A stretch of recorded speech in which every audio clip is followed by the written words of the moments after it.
Good morning, everybody. Happy Friday. TGIF.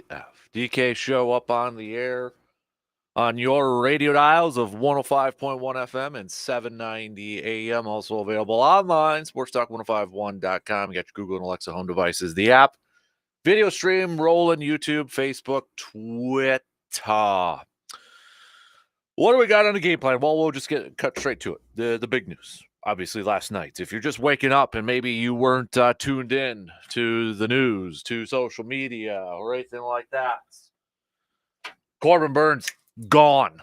Brewers trading their ace starting pitcher to the Baltimore Orioles last night for two Major League ready players, D.L. Hall, pitcher D.L. Hall, and shortstop Joey Ortiz. Also, a pick in the 2024 draft, right now slated to be the 34th overall pick in the 2024 draft. But something that has long been rumored, would the Brewers do it? Would they move on from Burns before the season? Would they hold on to him and see how the season goes? Or would they just ride it throughout the entire season? We know our answer now. Just what, week or so days after the Brewers sign Rhys Hoskins to a deal to improve their production, offensive production from the first base position, they go and trade their best starting pitcher, Corbin Burns, in his final year of his deal. Your reaction, your thoughts. You can start to hit us up on that Shoe Doctors bullpen line at 715-830-1912.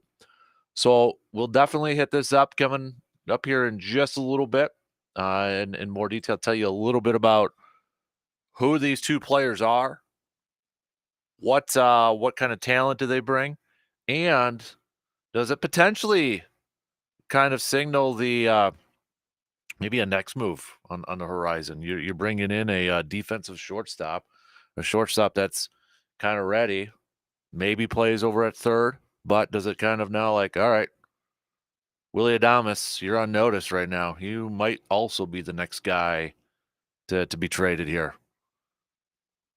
And is DL Hall somebody that they can put in the rotation right away? He is coming out of the bullpen for the Orioles, but is he a starter? We'll explain all that and kind of get some perspective from baseball insiders and baseball analysts all across the league there. But give us your thoughts.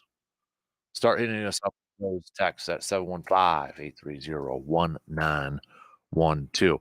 Get to that here in just a sec. It wasn't a good night for Wisconsin sports fans because you had that going on right before the tip for the Badger basketball game. And Badgers looked like they were going to be in control. They're up 18 at the half. Then you have the graphic saying, hey, this generation, 120 and they're undefeated, 120 and 0, and they're up by more than 15 points at the half. That ended as Nebraska made a comeback, tied it up, going to OT, and the Wisconsin Badgers fall to Nebraska last night, 80-72. When it looked like maybe, and they started off hot, kind of cooled down a little bit, but then, you're up 16 at the half. Can't close it out. Can't close it out. Now they've got a very, very tough game coming up on Sunday, going up against the Boilermakers, Purdue. Man, that was a stinker last night. So we'll look ahead to that big game with Purdue coming up on Sunday. We might throw a little green and gold chat in here. Brian Gutekunst talking to the media, his season-ending presser. Anybody who thought potentially guys like Jair Alexander being shipped out, no, he shot that down right away. And I get it. It could be typical GM speak, but if you watched it and you listened to it, it was like, nope, it was instant. Shut that down. Also, Aaron Jones, expect him to be coming back here too. saying he's just really kind of the heartbeat of our team. Certainly, that's kind of the anticipation that he will be back. So we'll go over some of the other stuff that he had to say. I mean, you could kind of read between the lines of some people, when he was asked, are they going to bring him back or not, and like it was a little bit of a different tone with David Bakhtiari and such, but in terms of Anders Carlson, he said he was the best option by far. When he was asked about, during the season, you know, taking a look at veterans, but in his opinion, in his staff's opinion, compared to the veterans that were out there, he was still the best option. So, and did hint too that they expect to work on a long-term contract with Jordan Love. So, we'll get to some more stuff from the GM of the Green and Gold coming up a little bit later on. We'll hit up some of the local stuff, recap it, preview it with Brandon Berg. He'll be joining us in the 7 o'clock hour, but we'll hit that with that local stuff coming up just past 8 o'clock, along with the Carpet City Flooring Center local spotlight. So we'll get to that. We got cream of the crop. Dr. Crow inside the training room will be joining us at his regular time, just past 7:05. So we'll chat with him. We got some NBA injuries, Joel Embiid and such. So we'll chat with Dr. Crow coming up here just under an hour from now. So, but again, let's get back to it here.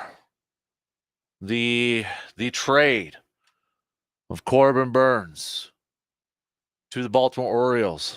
You go to MLB.com and you read a little bit of the write-up there. It says, as news of Corbin Burns' trade to the Orioles began to reverberate throughout baseball, one National League executive summed up Baltimore's move with one word, quote, scary.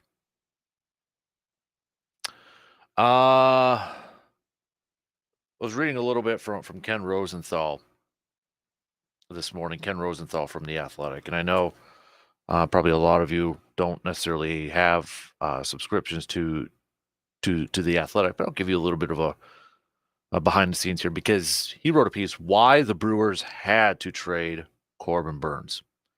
And as he notes too, he says the move obviously stinks if you are a Brewers fan. Just as it stunk when the team traded Hader, just as it will stink again if Willy Adames, Devin Williams, or both are the next to go. But as he says, playing in the game's smallest media market, fighting uphill in a league where the economics favor large market clubs, the Brewers have little choice but to churn. The alternative is to crash. And I thought this was an interesting note. He said, let me relate a conversation I had with a rival NL Central executive earlier this offseason. He said the executive conceded that if the Brewers kept Burns, they again would be a force in the NL Central this year. But that executive actually said that he hoped that the Brewers would hold on to him, believing it would compromise them greatly in the long term. As Ken Rosenthal pointed, the Brewers' return for Burns, if they made him a qualifying offer, would only be a 2025 pick between the first round and the competitive balance round A. At best, they would receive a similar pick for Adames, who is also a potential free agent. In other words, the Brewers would be fine for 2024 if they kept Burns, but vulnerable beyond.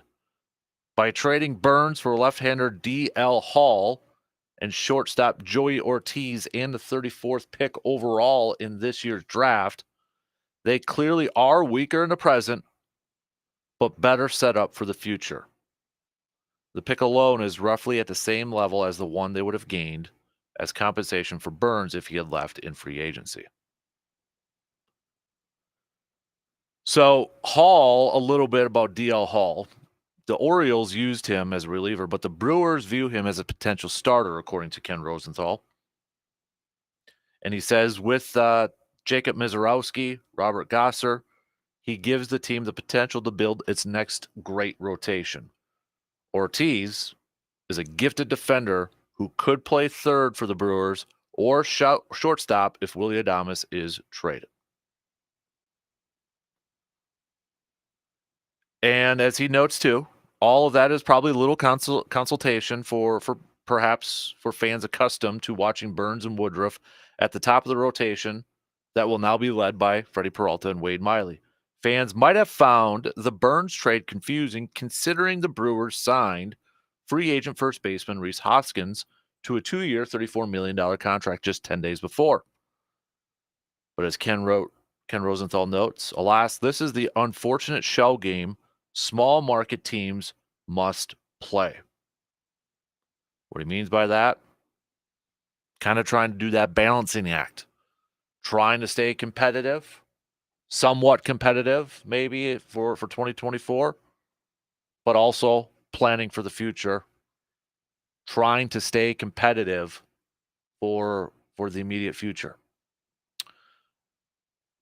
You know, and I'm glad Brandon's going to be on coming up here in just a little bit to hit this up too. But I guess my thoughts on it, I mean, at first I was like, what? You know, kind of again, kind of what we were talking about with Packers defense coordinator is like, huh, what? Who? And then when this popped through, it's like, okay. And I was one of those too. It's like, okay, after they signed Rhys Hoskins, I was like, okay, yeah, they're going to try to go for it this year. The Corbin Burns ain't going to get traded. If anything, he'll get traded during the season if they're not having a good year. And then boom, this popped out. So yeah, there was like, what? Huh? They actually did this? And then you look at the two guys. I mean, they're not, I wouldn't call them, I know some people are saying prospects and such. Both of them are like 25 years old and they're major league ready. So you're getting two guys that you'd put on your roster right away, opening day roster type of guys. But after that initial, like, I'll admit it, a little frustration, a little disappointment, a little like, what? Come on, man. And you kind of look at it and it's like, man, this is the reality, I guess, for the Brewers. It is the reality. Now, I feel like if this was a team similar to like, I don't know, 2018 or whatever, where it was filled with veterans, obviously I don't think this move is being made. But it kind of signaled, I think, you know, when you've got these guys entering their final years, and you kind of, you know, last year you started a little bit of a youth movement, bringing up a lot of these young guys. It's now like, okay, we're still going to try to be competitive for this season, but we also want to make sure that we're competitive for seasons beyond. And right now might be the time to trade Burns to make sure we get some players that can help us for the foreseeable future. So like the Brewers, for instance, these two guys that they get now, they control for the next 6 years. Okay. They control them for the next 6 years. Whereas Burns, they had for one more year. Whether these guys play at a high level like Burns was, former Cy Young Award winner, clearly an ace, that remains to be seen.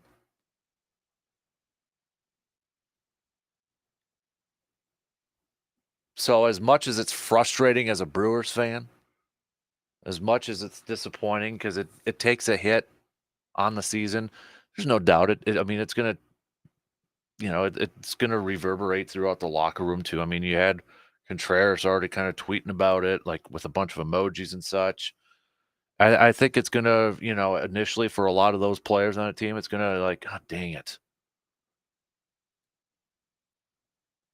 So it's one of those where I'm frustrated, but at the same time, I understand it. I get it. I get it with this team. It's one of those things like, yeah, it is what it is, but it's still, you know, it stinks for the now. Hopefully these players can kind of work out. But I think this is a changing of the guard here a little bit too for the Brewers and how they do business. You know, we saw the Jackson Cheerio deal earlier this year. We haven't seen the guy play at a major league level, let alone a few games at AAA, and they sign him long term. They're banking on him kind of maybe playing outside of that contract, exceeding that contract, being a bargain player. And they've done similar stuff like that with Freddie Peralta, Aaron Ashby. And I think this is kind of a changing of that mindset. Like, okay, if we want to be competitive, if we want to win a World Series, we want to win championships, we got to go about this maybe a little bit of a different route and really put our eggs in the baskets of our young players and rely on our scouting and rely, on some inexperienced guys coming in and helping lead the way. I think we're going to see more of that. And it's not to say that the Brewers aren't going to sign, free agents or shell out some money here or there. I think they'll sprinkle that in there, but I think also we're going to see a little bit of a change in maybe some stuff, especially during my lifetime, of how this team's kind of built where, you got a couple of highly priced free agents in there, or you bring in a couple veterans or a few veterans there. I think we're going to see a little bit more of a youth movement. And then if they're competitive, if they're in contention, maybe you make that move to bring in a guy, a veteran, like at the trade deadline or something to kind of take you over the hump a little bit. Matt Arnold, let's get to a couple quotes from Matt Arnold, Brewers general manager. Matt Arnold, who did talk to the media yesterday, or I should say last night. He did say, I wouldn't at all look at this as any kind of rebuild. This is something, in fact, that we think helps us right now and helps us in the future. I think the overarching theme here is that we're excited about the players we're getting back. And the reality of our situation is that we had 1 year left with Corbin. I think Corbin had been pretty public about how this was going to be his last year as a Brewer.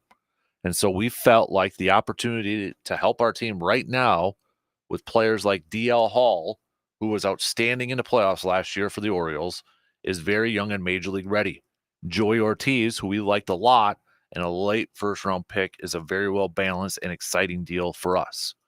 Again, it's always tough, and I've had to do this a number of times throughout my career to trade really good players. I understand that comes with some pain, and this is not an easy decision for us. He went on to say that Burns did everything as good as you could ever hope. Just a huge credit to him for everything that he's accomplished, and our staff as well. I mean, a lot of the people involved are involved with the success of everybody, and it wasn't as a clean road as everybody remembers. It got off to a little bit of a rocky start, just like the other guys. I think we're going to potentially go through some ups and downs with young pitchers. I think that's just the course of how it goes with young arms. But Corbin was nothing but a warrior for us. He was a tremendous in every way, pitched in huge games for us, always took the ball, and was just a winner. I'm thrilled for him and his opportunity going forward, and also very excited about the players we're getting back here as well. It's almost giving me kind of, and not to say it's going to play out the same way, but it's kind of giving me thoughts of a little Green Bay-ish, where, this year, this offseason, this past one, they went a little bit of a younger route, had some veterans sprinkled in here, right? But going a little bit more with the youth movement, there were some ups and downs early on. Got it figured out, got on a roll, got into the postseason, won a postseason game. And, you're excited about the future now.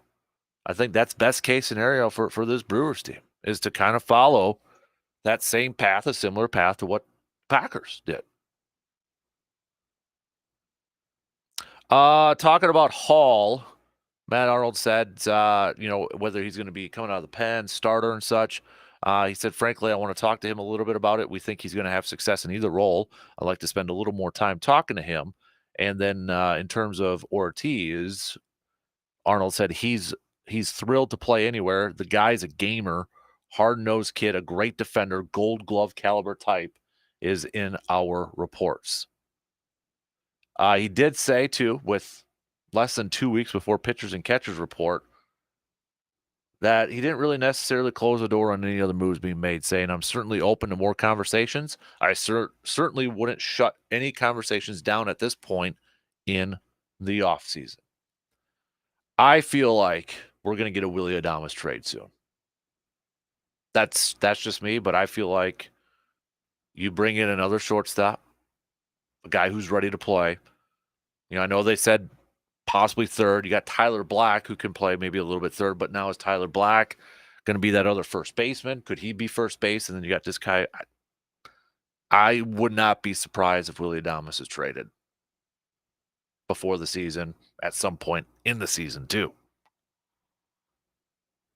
You got the Dodgers thrown in there, Marlins, Giants, teams rumored to be interested in him. But there you have it.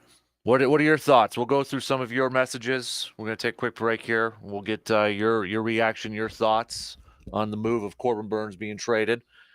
Hit us up with the text on that Shoe Doctors bullpen line, 715-830-1912. Quick break. We'll be back in just a few minutes.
We know Mike's Star Market is your go-to place for quality and flavor when it comes to brats, steaks, burgers, and chicken. And Mike's is also your go-to place when it comes to snack sticks, jerky, and now freeze-dried candy. Yeah, they got freeze-dried candy. A lot of different flavors over there for you to try. Whenever you walk into Mike's Star Market, you're likely to find something new to try. It's almost like you're in a scavenger hunt when you head on over to Mike's Star Market in Eau Claire. So whether you're looking for something to make for dinner or to stock up on some different snacks, head on over to Mike's Star Market on the west side of Eau Claire. All right, I was reading a little bit here because you gotta trying to see some of the grades and national peeps and what how they viewed this sort of thing. And I mean, it depends on where you what website you kind of go look at and all that sort of stuff. But it seems like from the majority of those in the know here, like when I say in the know, more baseball people, it seems like they're fairly higher on these players that the Brewers got in return than what Brewers fans are themselves. That's kind of where everything's at from when I look at like MLB.com and ESPN and et cetera, et cetera, et cetera. Looking at those, it seems like just kind of and going based off of Brewers fans comments, it seems like more national brew or baseball people are um a little bit more high on the players that they're getting in return than what some fans are at this point here. But I mean, again, it kind of just depends on which site that you want to look at, and everybody's going to have different opinions and various opinions on this thing here too. So, let's go through a few messages here before we kind of deep dive into some of this other stuff here. But all right, on our Facebook group page, we have Adam. He says it sucks to trade the ace the year after winning the division, especially with Woodruff already gone, but it was probably going to happen sooner or later. Seems like a light return, but I don't know anything about the players coming in. The rest of the NL Central is definitely celebrating all over Twitter. Steve saying, here's what I don't get. You make a splash and sign a free agent, name at first base to improve your offense, and then you just decimate your starting rotation by trading your best pitcher.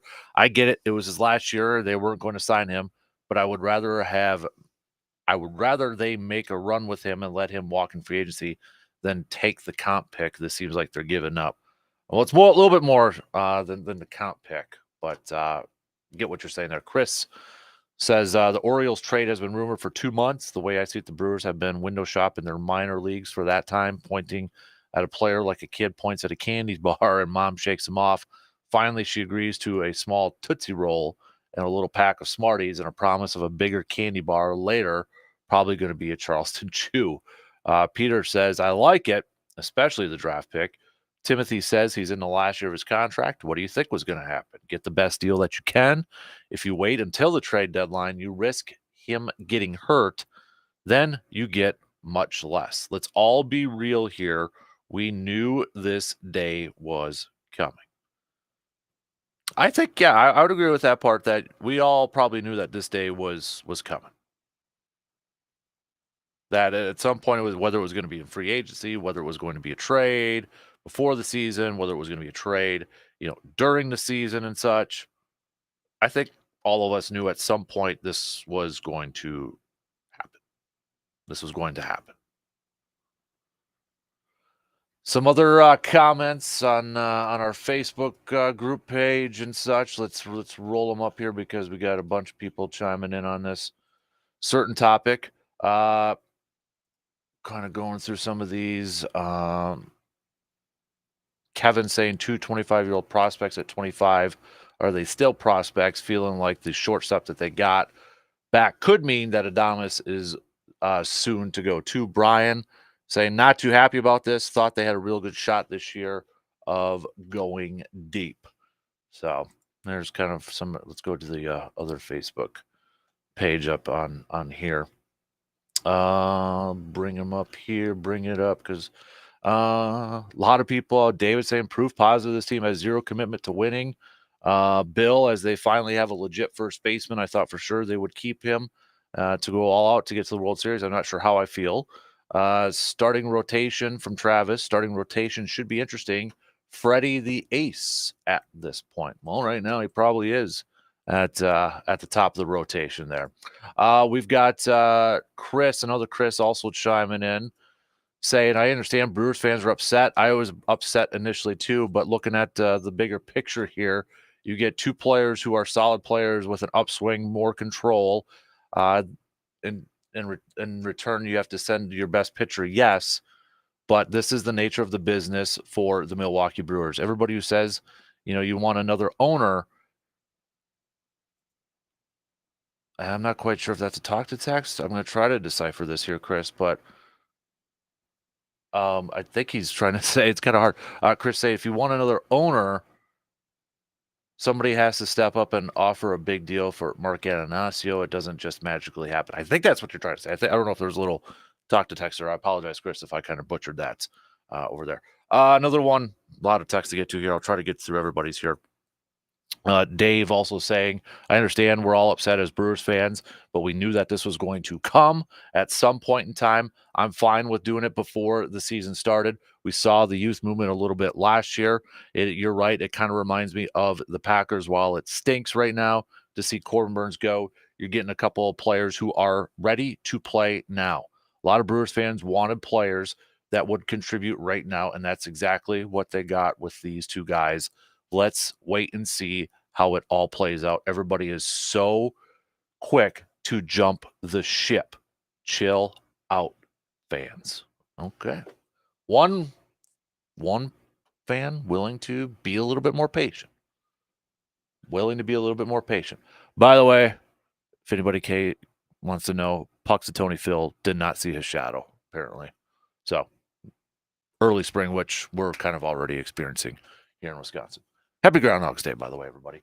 Another couple more texts to get to here. Nick is saying, definitely frustrated with this trade. It was kind of like a grieving process for me. I was pissed. I was upset. I was throwing stuff against the wall. Not really, but wanted to. But then after calming down a little bit, it is what it is. Let's see what we've got with these two players. Everybody is so quick to jump the ship that we never give these guys a shot.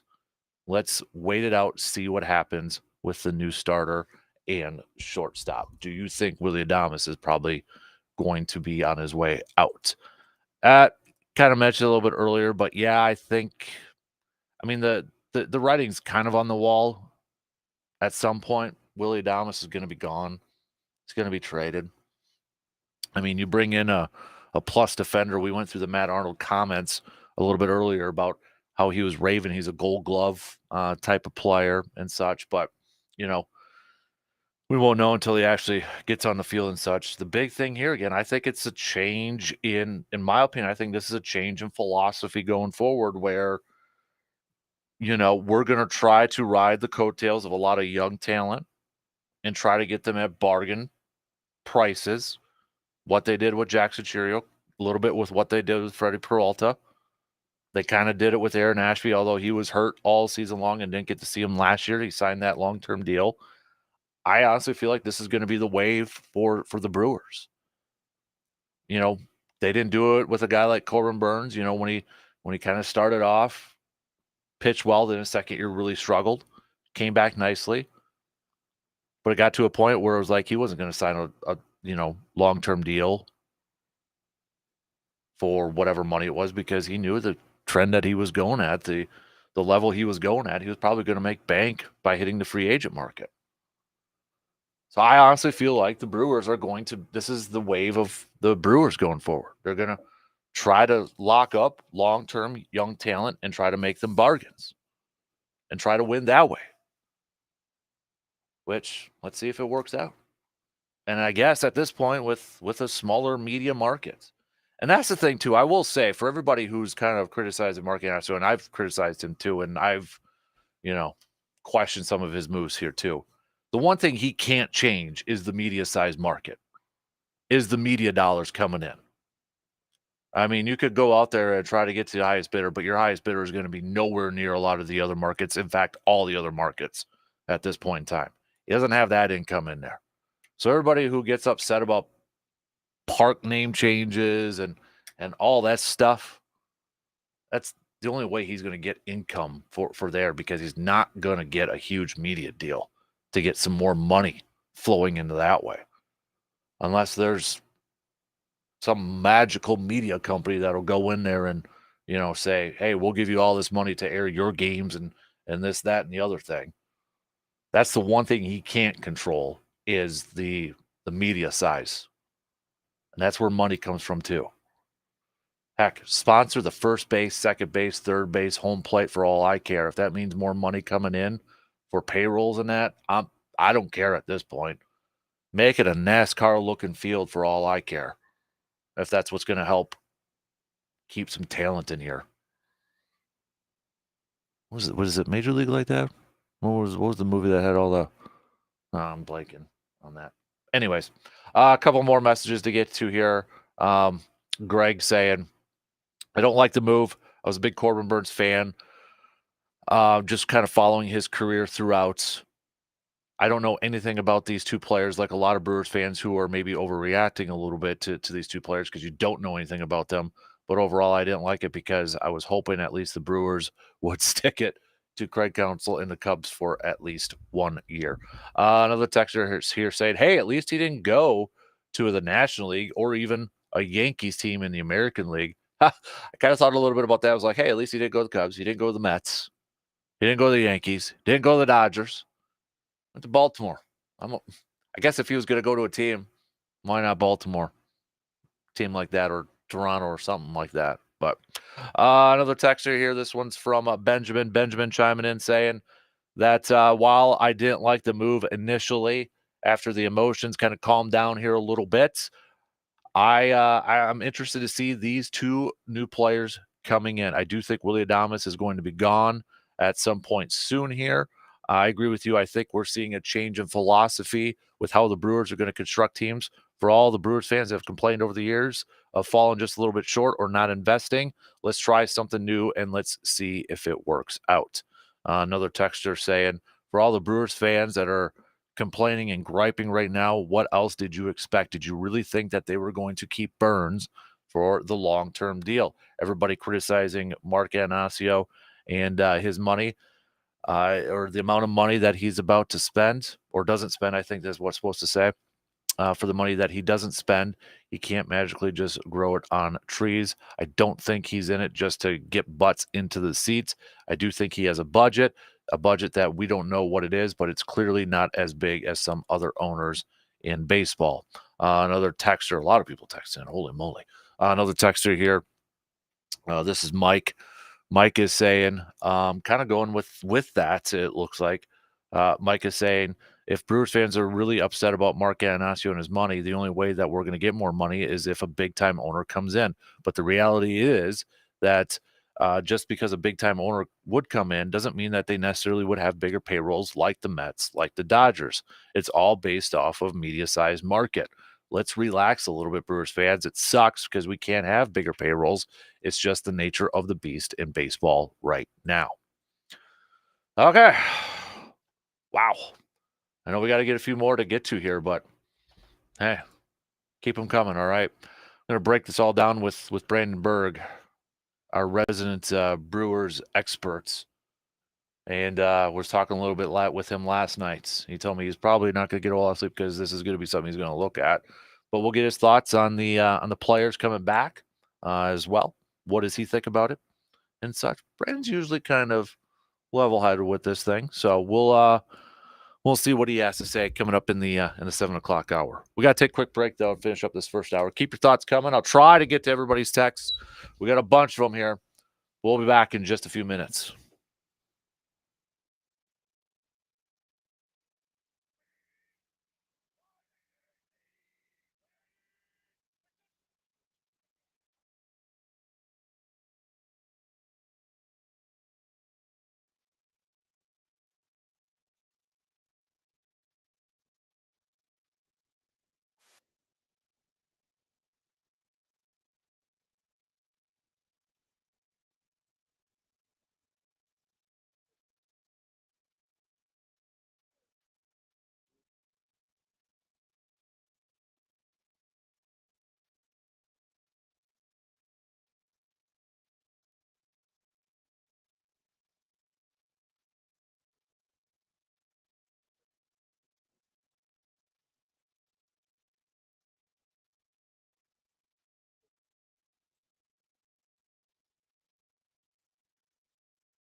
Continue our talk about the Brewers and their big trade. Moving on from ace starter Corbin Burnes.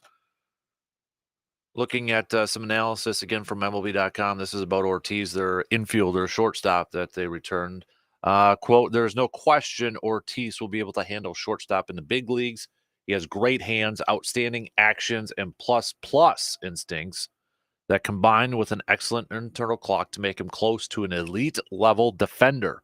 He has a strong and accurate arm just to add to the package and has not slowed down, even though he added a lot of strength to his frame during the 2020 COVID shutdown. His improvement at the plate have changed his profile from future glove first utility type to someone who should be able to play shortstop every day in the big leagues." So that's one analyst about the new shortstop for the Brewers. What about their pitcher that they got back here? Here's a little bit more. Where did it just go here? Oh, it just froze up. Oh no, hold on. Oh, I'll find it here in just a second. But there was some more positives surrounding some other analysts on here. Ah, dang it!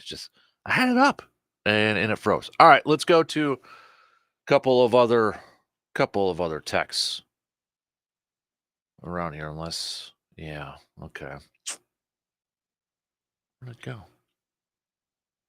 Yeah, here it is. As for Milwaukee, this seems like a light return on the surface, but Burnes only had one more year of control left, and we've learned repeatedly over the years that such players don't bring back huge hauls. Hall has a huge arm from the left side, but control issues sidelined his starting ambitions. A 2023 conversion to the bullpen brought back positive early returns. Ortiz, 25 years old, has a reputation as a glove first shortstop. The question here is more about the direction than the return, because Milwaukee seemed to be a favorite in a week NL Central and just recently added Rhys Hoskins to supplement their offense. Trading Burnes always seemed likely. What does it mean for what's next? We've got Drew a little bit earlier at text. I hope he doesn't get hurt, but if he does or he starts trending down, would we really want to hold on to him? Talking about Corbin Burnes. I doubt he tanks his trade value intentionally if we hold on to him, but if he turns into a bag of sand this year, we wouldn't get anything for him at the deadline. Adames is a great clubhouse guy, and I'd hate to see him go, but we don't need an expensive shortstop to have someone hit 217. We can find a young guy or two to take that role and maybe hit better. We are also saturated in the outfield, so if some of our young guys can't transfer to the infield, then we have trade assets to bolster the pitching side there too. We've seen it before that you don't have to be the best team in the regular season to make a run to the World Series, and spending money doesn't guarantee you any success either. I'd rather make a run with guys we develop instead of roster guys that we pay almost $1 billion for just to get knocked out in the first round. Even if we only win 60 games this year, I'm still flying the blue and gold. This is my crew. That's Drew from Eau Claire. Stetsonville Brad, my biggest frustration is that we never seem to get just compensation for our guys. We traded the best closer in baseball for nothing. We traded one of the best pitchers in baseball for a couple of maybes. We should get studs for studs. We got James saying when Ohtani signed for $700 million and probably made agents of elite talent salivate for what they could ask for in the future, I can see why small markets would move to an exclusively young roster. It stinks, but it's sadly the Brewers' reality. I know it's not a what's your beef day, but I have beef with Brewers fans playing the victim card. This isn't the end of the world, and the Brewers will be better this year than people think. Okay, I'll try to get to everybody's here. Kind of have to regroup here a little bit. Keep your thoughts coming. I'll try to get it to everybody's text here coming up in just a little bit. We're going to kick off the second hour, switching gears just for a minute. We'll catch up with Dr. Crow for a little inside the training room, Chippewa Valley Orthopedics and Sports Medicine. Right after that, Brandon will be hopping on. We'll get Brandon's take. He's our Brewers guy. We'll get his take on this trade, his thoughts on the return, and what does it mean for the team in the now and in the future. So Brandon will be joining us at about 7:20, 7:25 this morning. depending on how the conversation goes, we'll get to a little hoop stock. The Badgers falling to Nebraska last night. They had a shot. They looked like they were going to do it, up 16 at the half, and then collapsed in overtime there. And then maybe we'll get to some comments from Packers general manager Brian Gutekunst a little bit later on. We'll finish up the first hour with Morgs. Good morning, Morgs. Hey, Kasper, you feeling good on a Friday? I'm okay. How do you feel about February? Did January drag or did it fly by? Flew by. So now we're into February. Yeah. And you're feeling good about it. Are you a Valentine's Day guy? Heck no. I know. Overrated BS. Overrated BS is my umbrella statement for most things in life. But specifically Valentine's Day. I agree with you on that one. Yeah. Going to set you in the hot seat a couple of times. We never finished our roulette wheel from Wild Card Wednesday. So you get to spin again. And I'm going to ask you a question of sometimes severe consequence, sometimes nothing. You get to pick today, though. So pick a number, buddy, between 1 to 20. Let's go 14. Do sports players get paid too much? Some do. Specifically? Looking towards the Dodgers by chance? Yeah, I was going to say, that's a lot of money for Ohtani to play baseball over there. Absolutely. Too much? But I don't like saying too much because, we're also at fault for that as fans. Right. Because we buy the swag. It's a marketing thing, too. These teams invest in players as a marketing thing. Right. You're buying the swag, you're buying the tickets, you're going to the games, you're buying the TV packages and that. So with these players getting all that, we're also partly to blame for that because we just hand over the dough for that. But is it still too much, even having said the structure is built in to reward popular players? You know what's too much? Tell me. When I looked at a baseball cap the other day and it was $55. $55 for a Ninja Turtles cap, new era. That's You're kidding too much. me. So now we need to talk salary caps because your baseball cap is it up in the $50 range. Exactly. I don't think I've ever seen a $55 baseball cap. Yeah, because I was like, oh, that's cool. It's Turtle. Nope, not for 55. Wow. Yeah, okay.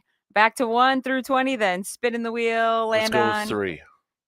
Should penalty shootouts be used to decide the winning team? That's funny you say that because we do the Blue Gold podcast, and Nick, who's the assistant athletic director, hates that. Hates the shootout. Hates the shootouts. Why? Wants it, regulation. He just hates shootouts. What about you? This isn't Nick's question. This is yours. It adds drama to it. Well, anything that adds drama, you're going to vote for. That's right in line with your character. I like it as a fan. I like it. Why doesn't Nick? I can't remember what he said, but I think he just wants to for it to end in a normal type of game. Okay, but you're all for keeping it in. Shootouts, little drama at the end. Yeah. All right, give me one more spin. We'll put you on the hot seat here, buddy. Okay, quick one. Let's do 1. Are sports more important than subjects like art and music? No. Are you saying you're saying that with the smirk because you must have art or music teachers listening in your life? Yeah. Yeah. Okay, you're saying no, but for me personally, your face is saying yes. Overall, no. Sports trump everything though in your world, right? Exactly. Okay. Thanks, Mark. Thank you.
It was about 359 bushels an acre.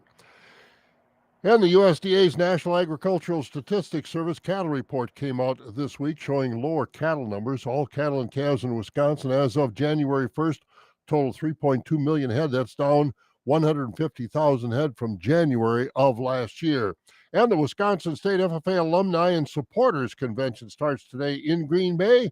Local tours are on the schedule for this afternoon with a live auction tonight. And that's a look at some of our food and farm news on this Friday morning on Sports Talk 105.1 and AM 790. I'm Bob Bosold. Jackson Hewitt offers you your biggest refund guaranteed or your money back plus $100. Hurry into Jackson Hewitt today. Legendary. Welcome to the Dan Kasper Show. What time is it? Dan, Let me tell you now. I don't know how, but the whole world gonna know my name. Just wait and see. They gonna talk about me.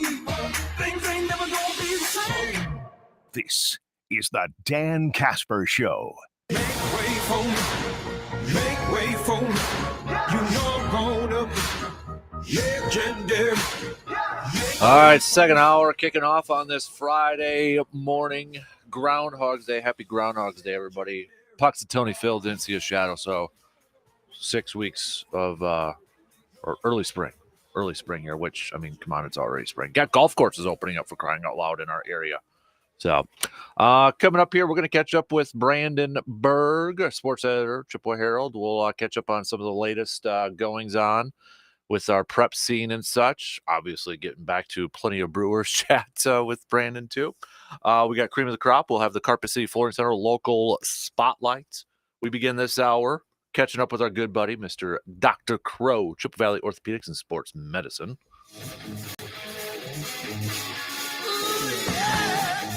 Paging Dr. Crow. Breaking down the latest in sports injuries. It's time for Inside the Training Room with Dr. Crow. You better call me a doctor. Please don't play. On the Dan Kasper Show. Somebody give me a doctor. All right, Dr. Crow joining us here this morning. And Austin, I want to lead off here going to the NBA with you. So Joel Embiid, he's got an issue with his knee. And now I saw one report said that an MRI revealed an injury to his lateral meniscus and will be out through the weekend while a treatment plan is finalized. Another report said he did tear his lateral meniscus over there. So taking a step back here, when we hear like a treatment plan, when they try to figure that out through the weekend, what exactly do they mean by that? Or what do you think they mean by that when they're trying to figure out a treatment plan for an injury? Well, the suspicion is that they're trying to debate whether they're going to do either surgery or not surgery, which is often the first kind of big step, of course. And then there are injury patterns where you're debating whether it's going to be a repair versus a meniscectomy where you just remove the tissue. Recovery times are drastically different. So a lot of times these NBA players and pro athletes who've touched on this in the past, but they'll get multiple opinions. So he may be flying out to LA or New York or Chicago and seeing another sports medicine physician to get a second opinion, to review the MRI and say, hey, what do you think we should be doing here? But undoubtedly it's going to be a tear. I mean, that's when we use the term a meniscal injury, that's almost, I mean, there's very few meniscal problems beyond ours. Certainly anything beyond that would require any intervention. So this is a meniscus that we can be sure of. The real question is, he going to have surgery? The trim out, he really could be back pretty quickly, but of course then there's always the issue longer term, especially these athletes. I mean, Joel Embiid's not a small guy, so Yeah. You know, your meniscus serves as a shock absorber. So whenever we can save it, we always try to. But if you repair it, I mean, that's going to be it for the season for him, because you usually miss 3 to 4 months after a repaired meniscus. Some patterns even longer, but that's usually going to be a 3 to 4 months return to play. Now, when it comes to a meniscus injury like this, and I'm going to have a follow-up question to this, but when you have a meniscus injury, is there something that's like maybe kind of leading up to it, like some wear and tear, or is that like an injury that just kind of happens and there's like no pre-existing conditions? I don't know if that's the right term or anything to describe that. Yeah. I mean, there can be. certainly any previous ligamentous injury. So people have untreated ligament injuries. That's one of the most common sequelae of that is meniscal or cartilage injuries. So we can see that. But I highly doubt Joel Embiid's running around with a torn ACL and not getting it fixed. So that's unlikely. Now, there's really kind of a bimodal distribution of meniscal tears. So we see them in young athletic people, and then we see them in elderly people. The elderly ones are kind of attritional degenerative tears where it's just like it's kind of beat up and the joint's just falling apart. Those traditionally aren't as symptomatic, and we often don't treat them because there's underlying problems that are really driving the issues. And then there's younger athletes where they have it. So it's unlikely he had any real significant prodromal issue or precipitating event, if you will. And again, there clearly is MRIs not discussing additional ligamentous injuries. So it's likely going to be an isolated meniscal problem. And the reason I asked that too, because now you're seeing some criticism with the NBA's new rule of that you got to play 65 games, to be eligible for, awards and such. And obviously Draymond Green, who's vocal about a lot of stuff, it was very vocal about not him. Yeah, right. Vocal about the NBA 65 game thing, kind of insinuating that the only reason that Joel Embiid got hurt was because he had to play in that game. If it wasn't the 65 thing, that maybe he would have rested and not played in that game. And it almost kind of gave the impression that he was dealing with something beforehand, and then this kind of put it over the top. And I don't know if that's something that we'll ever know the answer to, or if there's any relation to that. I mean, I guess, you can have a smaller meniscal tear that becomes bigger, but rest isn't going to change that. So I don't buy that. I mean, I'm sure the old school NBA generation are rolling over in their graves hearing that, like, you have to play 65 games. I mean, think of what Jordan and those guys, I mean, they didn't miss 65 minutes in a season, it seemed like, I mean, so not to say load management is important. So, I mean, certainly I will say that in circumstances you want to basically address things, but it seems like it's become a little bit more of I'll just prophylactically take some days off as opposed to I'm dealing with something and then we take time off and address it. So, it's at the end of the day, it's a product that people pay money to see him. And so obviously it's disappointing if you go there and the star athlete isn't playing, but we also want to keep people healthy. That obviously is important for not only them participating, because if they get injured, then they miss huge chunks of time, but also them as human beings, right? We want to make sure that they're taken care of. So it is kind of a balancing act when you try to think about that quote load management, which the NBA is getting to be known for in a negative connotation. But to answer that directly, do I think this circumstance? No, I don't. I think I can't really think of a scenario where that's what's going on in this case. Hey, we got a question from a listener, if you don't mind. It's just kind of a general question, asking, hey, Dr. Crow, what is the most difficult surgery to recover from for an athlete, in your opinion? Ooh, man, there's some. I mean, you can always have fractures, really severe fractures. I mean, those aren't super common. So, I mean, if you're talking relatively more common ones, I'd probably like a multi-ligament knee injury. So when you see an athlete with a knee dislocation, so like Teddy Bridgewater, comes to mind, and Willis McGahee. I mean, athletes like that that have 2 or 3 ligaments that tear in a knee. I mean, it's a complex surgery. It's very, very challenging recovery, getting the motion, the strength back. And the knee, I mean, as much as we'd love to say we can make it exactly like it was before, they never are.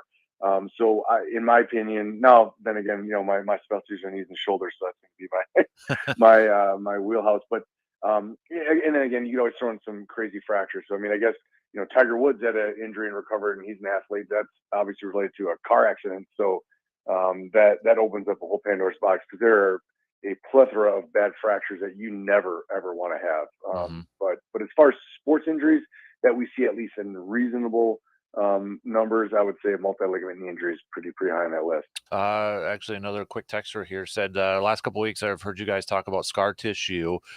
Is there a way to remove scar tissue? Sorry if that sounds like a dumb question. No, not a dumb question at all. So the answer, there's post-surgical scar tissue, which is something we deal with a lot. The best way to get rid of that is stretching and time. So you basically loosen it up. And I mean, if you think of any, like if you cut your leg, at first there's like the red scab, and then it falls off, and it's kind of this inflamed scar, and over time it flattens back out. The same process is going on deeper. So at first, scar is very inflamed, hypertrophic, irritated, and over time it kind of smooths out. So the same concept in knee, a shoulder, ankle, hip, whatever. So stretching, movement are very beneficial But there are times where it is so aggressive. We use the term arthrofibrosis that we actually have to go in and cut it out. So there are surgeries that we do simply to that. Often it is to address, complications from a previous surgery. So let's say one of the most common ones is a knee replacement. So we replace someone's knee, they develop excessive scar tissue that the patient's not able to rehab through. We go back in and literally cut the scar tissue out. But that's not super common, but we definitely do see that. Dr. Crow, Chippewa Valley Orthopedics and Sports Medicine, joining us here this morning for our Inside the Training Room. Going back to basketball, I know it was a few days ago, but Julius Randle from the Knicks suffered a shoulder injury. Sounds like it was a dislocated right shoulder, and his coach, Tom Thibodeau, said very concerned with it. Now, we've talked about dislocated shoulders when it's come to football and, with slings and all that.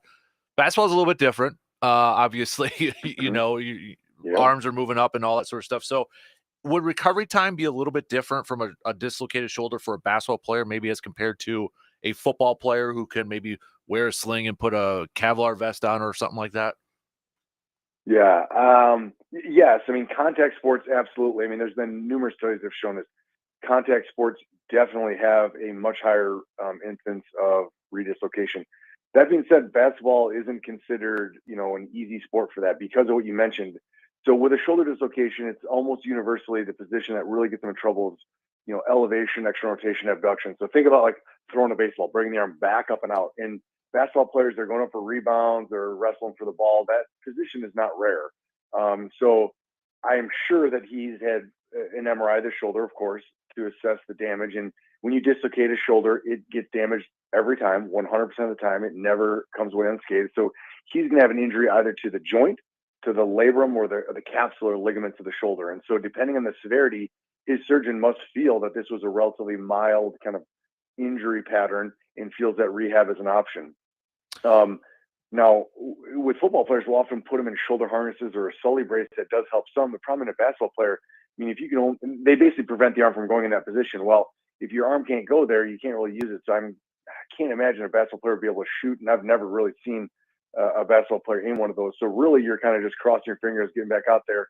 But I would bet he's going to be trying to limp through the season and then likely have surgery in the offseason. That'd be my suspicion as to where this goes. But maybe he's able to get through this because the redislocation rate's not 100%, but it's high. And certainly, again, he's not going back to playing shuffleboard, right? He's going back to being an NBA player. So that's going to be something to keep your eyes on. But, seeing that he's only missing a handful of weeks, that's certainly optimistic and wish him the best. But he could hit a landmine or two on the recovery process. To kind of wrap it up here, I'm not sure if you saw this report from a couple days ago, but the NFL came out with a joint report and kind of looked at some numbers. One of the big ones was the field turf thing, and their data found that there was no big discrepancy between natural surface and synthetic surface. I know you and I have talked about that quite a bit, and their joint report came out, said there really wasn't a difference, but also apparently the NFL saw a steep drop in number of regular season games missed to injury this season, largely thanks to a significant drop in lower extremity strains and ACL tears. The data showed there too. So I'm not sure if they found anything that could help. I mean, this year when I think of NFL injuries, it's Achilles injuries. I think everybody kind of figures that one out, but they said there wasn't an Achilles pandemic. I don't know how they figured that one out, but I mean, obviously good news to hear a lower drop in ACL tears, but I don't know. Have you heard anything like if they found something? I mean, is it just the training and kind of the monitoring of everything? I'm sure it's multifactorial. There's also, when you're looking at this in a one season, we always talk about something called sample size when we're talking about studies. A one season pattern is really not enough to draw a strong conclusion. I mean, ACL tears have been around forever. Now, is there some new training regimen that all the NFL athletes are doing? Maybe, but I doubt it. I suspect that you'll see a uptick next year to even out, right? It'll just, law of averages. I will say that there have been some large studies that have looked at the grass versus artificial turf in the past. And again, we're not talking about the old AstroTurf that was basically carpet. That was definitely an Achilles / turf toe / ACL killer. So, I mean, lower extremity injuries on that were bad. But the newer generation, there have been some big studies that have not shown a big difference. Now, the problem is it became this weird social media thing where every time someone got injured, these big athletes were coming out and saying it's the fault of this, and it really hasn't borne out in the studies. And so the NFL, I do not think they have a real strong ulterior motive. I mean, they want their athletes to be healthy, and these are run by the physicians that take care of them. So they are not in the NFL's pocket. So I trust this information. Again, I'm sure that there's going to be skeptics, and I'm sure the next guy tears ACL on this turf will say, look, we should have been on real grass. But I mean, there's plenty of athletes that get hurt on real grass, and it'll be something that I don't know if the answer will ever be completely there, but this seems like a step in the direction to say, look, it works well and does not have a higher rate of injury. Yeah, I was just reading a little bit more here to wrap it up. It says the league's injury data showed that there were 700 fewer missed player games in 2023 than in 2022. The primary driver of the decrease was the league hitting a 4-year low in the number of lower extremity strains. There was a 29% decrease in strains during training camp, and with fewer initial strains, there was a 50% decline in recurrent lower extreme strains. So, yeah, interesting well, numbers. that's good. I mean, that's going to be, I mean, those are going to be the ones, and obviously, they're here locally. People are thinking like, I mean, Watson was out a good chunk of the season with a hamstring strain. I mean, they're there, they are, but certainly those things. And I mean, maybe this year was it this year? Last year they decreased the number of preseason games. Was that last year or was that last year? A couple years ago, yeah. It was a couple years ago, because Yeah. I mean that could play a role. Guys aren't getting kind of thrust back into games quite as quickly. Maybe it's transition. Then because once you injure them, we've talked about this. Once you kind of go down the path of like, I've kind of got a bad hammy this year, it never really goes away that season. It's something that lingers. So if you can avoid the first hit, you can avoid the second and third. So maybe there's something to that as well. But again, as far as ACLs, I certainly hope it's a trend that persists. But my suspicion is that we'll have a return to the norm in future seasons. But time will tell. Absolutely. He's Dr. Crow, Chippewa Valley Orthopedics and Sports Medicine. I know you're a very busy man, dude, and we appreciate the time as always, the knowledge that you grace us with every Friday morning, buddy. We appreciate it. Yeah, it's my pleasure. All right, we'll talk to you soon, okay, sir? Yep, take care. You got it. There you go. There's Dr. Crow, Chippewa Valley Orthopedics and Sports Medicine. Let's take a quick break, and we'll bring in Brandon Berg here. Is it going to be a Grind My Gears Friday or a calm, cool, collected Brandon? We'll find out next.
It's tax season, so while you may be a little frustrated trying to track down your W-2s and whether you're going to file yourself or have someone do it for you, think about the light at the end of the tunnel. That's your return, the tax return, some extra coin in your pocket. Now, what should you do with that extra cash burning that hole in your pocket? How about finally changing out that old ratty carpet in your home and getting some new luxurious carpet or vinyl planks from Wisconsin's premier flooring store, Carpet City Flooring Center in Eau Claire. Whatever style of flooring you're looking for, or maybe you're not sure what style you want yet, the team at Carpet City Flooring Center is waiting to help you find that perfect new floor for your space. So what in the world are you waiting for? Once you get your taxes done, go visit Carpet City Flooring Center at 3109 East Hamilton Avenue and chat with one of their awesome team members. They'll help you so you can finally get that new floor in your home that you have been wanting for a while, all at the best price in town. All right, let's bring him on in. First of all, the heck you doing wearing a Brewers hat, man? How dare you, sir? How dare you? How dare I? How dare you wear that thing into the studio? Well, you're wearing a Man Cave podcast shirt. Yeah, that never disappointed anybody. Brandenburg, how you doing, bud? Not too bad. How are you? Did you get any sleep last night? I did a little bit. A little bit? Okay. I know I texted you during you were covering some local stuff and such, but I didn't know if you had seen the news. I actually had, and you broke the news to me. Did I? Yeah. Yes, I broke it to somebody. All right. Yeah. So there you go. Let's just jump right into it, man. Your first reaction when you heard it. Were you a little surprised that they actually did it? Or what was going through your mind? I was a lot of surprise, and not necessarily that they did it, more so the timing. Because we're roughly about 12 hours since it was, kind of first reported, and I still don't have a full gauge on it. Like, I'm not excited about it, but I'm not mad about it. Like, I'd seen someone say it. I'm not overwhelmed. I'm not underwhelmed. I'm just whelmed. Like, I just thought the timing of it was a little odd. And I don't know if that had more to do with the sale for the Orioles or, the ownership change. Yeah. If maybe that was, they usually teams don't like to kind of do that kind of stuff when, you've got a potential, changing of the guard when it comes to who's running the team going through. But yeah, the timing was odd, especially coming off of the Rhys Hoskins news last week. It kind of seemed like, they had kind of chose which direction they were going to go. And going back to, the start of the offseason, whichever direction they went, I was fine in. Whether they decided, hey, we want to keep these guys and make one more run, or we want to trade Corbin Burns and Willie Adames and kind of retool. I was fine either way. It's just, pick a direction. And, it just seemed like they kind of took one step in one direction, or at least that's the way it looked anyway. And then suddenly kind of took another couple steps in a different direction. And I think that's, from what some people I've talked to, that's kind of been the big thing with them, is more than anything, it's just kind of getting mixed signals a little bit. Yeah, right. I think that was the confusing part for me, and I think confusing for a lot of people. And I know Matt Arnold was asked about that, and he kind of, the answer, and I'm paraphrasing it, that's the balancing act for a team in their position, trying to be competitive in the now, but also preparing for the future and staying competitive for the future. But yeah, the timing of 10 days after signing Rhys Hoskins, I think a lot of us figure it's probably going to be a 1-year deal, even though it's a 2-year, but it's a player option afterwards. I mean, if Rhys goes out there and has a really good year.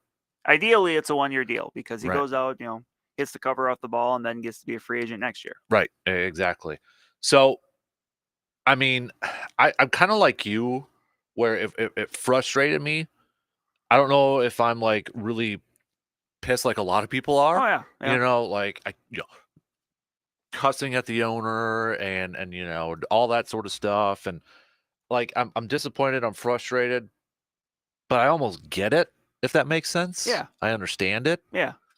Now you hear about these two guys that are coming back, and I think one thing that a lot of people are like saying, well, can you even call them prospects? They're 25 years old, their age, but they're guys who are ready to play right away, right? Yeah, I would be absolutely stunned if they didn't both, make the team or be on the team in short order, because they've already got a little bit of experience at the major league level.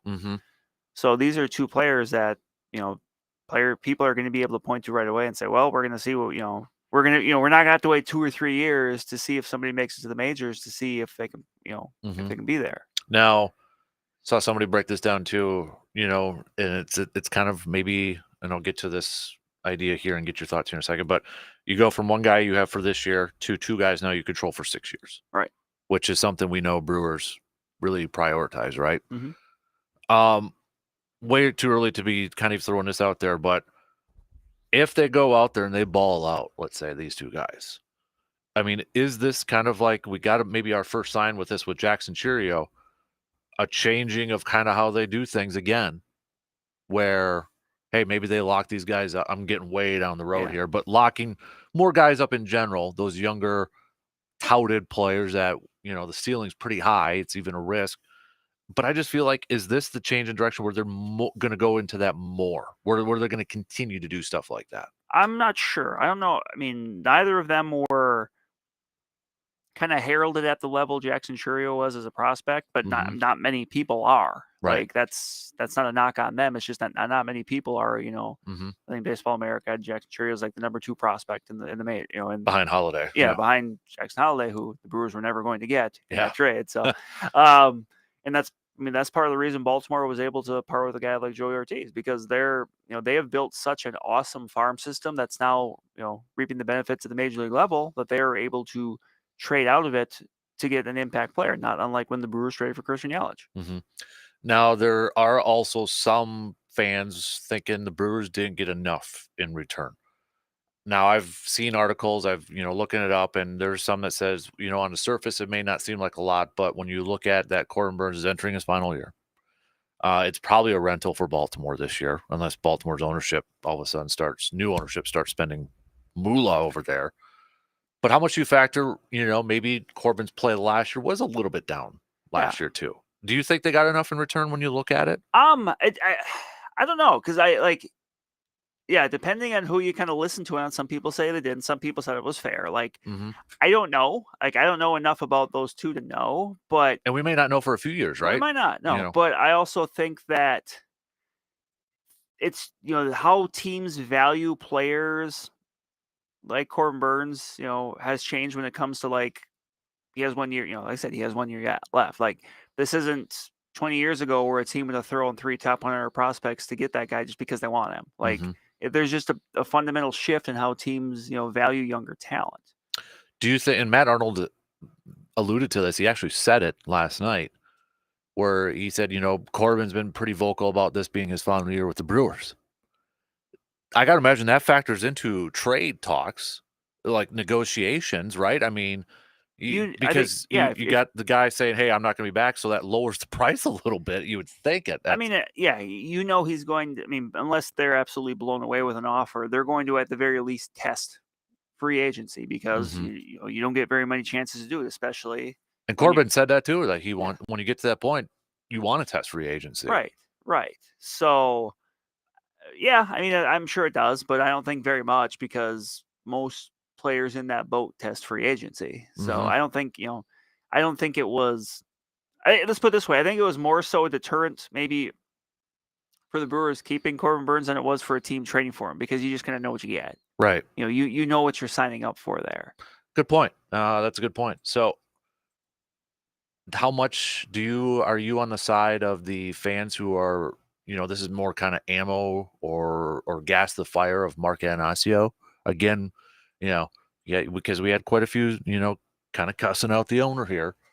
I mean, is this an owner issue again with payrolls and all that sort of stuff? Or I mean, was it, them getting, Burnes upset last year with the arbitration case, and this kind of, leaked over, even though that they agreed to arbitration, they didn't get to that point this year? It was pretty like, yeah, we'll just do this. I'm not entirely sure, because remember, this is like a week and a half after the report. I think it was Bob Nightingale that said that it was Mark Anasio that called Rhys Hoskins' agent and upped the offer to help get him to sign in Milwaukee. Good point. I forgot about that. Yep. I mean, and anyone that's listened to this for any length of time knows that I'm not a Mark Anasio defender. I've called him out when I thought he deserved to be called out. Yep. But I don't necessarily view this as being cheap. It's just kind of understanding the circumstances. And like you said, they knew Corbin Burnes wasn't going to be back. You had 2 options. You can either keep Corbin Burns and see how this year goes. And remember, there's no guarantee of anything. Mm-hmm. And then, yeah, you could trade him at the deadline, but you're probably not getting even as much as you got here because then the team's trading for Corbin Burns for 2 months. Mm-hmm. And then he leaves in the offseason and you get a draft pick. Which is comparable to what they got in his trade. Yeah, they got anyway. So they got that pick one way or the other, plus Mm-hmm. a couple, prospects, and you can, think of them what you want. But Mm-hmm. I kind of I think you described it very well before when you said you get it. Like it can be kind of frustrating, but you get it. Mm-hmm. Like you understand the thought process, and that's, I think, something that's kind of important. That even if you don't agree with something, and this just applies to a lot of things, like even if you don't agree with something, if you at least understand why someone made the decision they did, Mm-hmm. it's a little easier to swallow. But I think the thing too here is, I don't think this is the last thing the Brewers do. That was my next question. You bring in a guy who's heralded for his defensive play at shortstop. Yeah. And I know they said And he he can- third, Yeah, he second, can play around the infield. but you wonder, is Willie Adames next? At this point, I think if you trade one, you trade them both. That was my feeling at the start of the offseason because, Mhm. the phrase I use is being half pregnant. You can't be half pregnant. Either you're pregnant or you're not pregnant. Like, Right. either you trade both or you trade none of them, Mhm. And at this point, you have options that could play shortstop. Mhm. And, all of them, in theory, looks like they would be comparable to Willie Adames, someone who, let's face it, the last 2 years offensively, outside of, hitting home runs, has been probably disappointing to people. Now, that's not to say he couldn't bounce back and have a really good year entering free agency. He wouldn't be the first player in history to do that. Right. But my feeling is, if you're going to trade one of them, you might as well trade them both. Mm-hmm. Does that, considering that Burns was the first and what they got in return for him, and maybe I'm overthinking this a little bit, but could that almost change the asking price, or does that change things for Brewers, maybe what they would like in return? Like instead of maybe a guy who's ready to play now, they may be more willing to bring in accept a prospect that might be a couple years away. Does that make sense? Maybe, but I think at the bottom line is they're going to look for someone they like the best. It doesn't matter if they're on the cusp of the majors or 3 years away. Mm-hmm. And that's the other thing to consider. You mentioned possibility of a trade there. It would not surprise me at all. And I'm not saying this is going to happen, but it would not surprise me at all to see the Brewers do something where they make a move like this and then they turn around and essentially do what the Orioles did, which would be deal out of their positions of depth, which would maybe be dealing one of their outfielders to bring back a cost-controlled starter. Mm-hmm. That would not surprise me at all. That would be a very Brewers thing to trade Corbin Burns and turn around and just trade for a younger starting pitcher somewhere else. Yeah. And deal from, like the Orioles did, a position of value or a position of depth that they had, which was middle infield, where it was going to be tough for Joey Ortiz to break in with. You mentioned Jackson Holliday being the top ranked prospect, and you got Terran Vavra over there too, man. You do. You're pretty loaded over there, and then DL Hall, who, truth be told, like, to me, I think in 2 or 3 years, if how people view this trade is going to come down to what DL Hall does, because he's the kind of guy that I think the more you look at him, it's very easy to see why the Brewers really like him. Mm-hmm. Because the stuff is there. And he's had success with the Orioles, even if it came in relief as opposed to starting. But I could definitely see the Brewers saying, hey, we want to get this guy. We want to run him through the pitching lab, which people talk about a lot, is what they're able to do with pitchers. A guy that's got top tier stuff, and say, hey, but you know what? We're going to give you a chance to start here. And I would be absolutely stunned if they didn't. Mm-hmm. After he kind of bounced around a little bit back and forth. But to me, that's what it's going to come down to. 3 years from now, when we're talking, we're still doing this, and one way or the other, we think back of, oh yeah, Corbin Burns. Is it time to finally put can we finally make a judgment on whether that was a good trade or not? I think it's going to come down the vast majority of what did DL Hall ultimately end up doing. It's kind of like the NFL draft in essence, wherein you say, like, I think you and I both don't like grading a draft the day after. And it's like you got to wait a couple of years for it to happen. Would you say, though, in 3 years, if you were, this would be the ideal Brewer situation for their rotation? Freddie, Ashby, Mizorowski, and Hall? Yeah. Your top 4 right there? I think that, yeah. If all of those guys worked out, remember, there's no guarantee they will. Mm-hmm. But if that were to be the case, then I would think you would say it would be a success. Mm-hmm. Do you know if they're still planning on Ashby as a starter or what? I think Matt Arnold said they were. Okay. I thought I had seen that even before yesterday. He had talked with media, or he had done a radio or something. There was something where they had brought up Aaron Ashby, and spring training being a couple weeks away, I think even now more so than ever, he's going to be the ultimate wild card for that team. Right.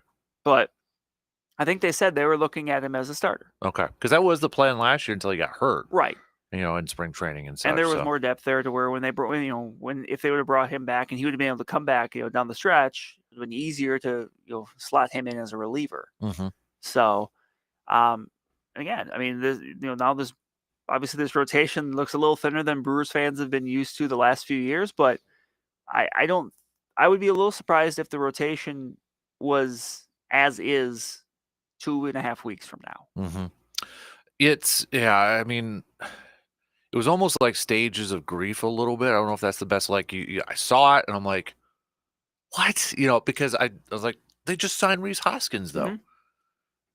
And then as much as you hate to kind of admit it, you're like, yeah, when you factor in final year and, getting back a couple guys who, and I know some fans aren't excited about these guys, but I'm willing to see what they got with them. Yeah. And I think that's probably what it comes down to for how much you like or dislike this trade is kind of, what do you think about, what you're reading about what other people think about those guys. Right. Yeah. And I've seen a varying degree of it. Some people that, think the world of DL Hall and again, think his stuff is great. And some people, not sure if he's ever going to be able to, be a starter. Right. And, Joey Ortiz, some people thinking, hey, he can bounce around. He plays really good defense. He doesn't, his contact numbers are good. He doesn't strike out very much, but, and other people thinking, well, is he ever going to be able to hit enough? Like, it's just, that's the thing, especially like social media where you can get so many different opinions and so much information.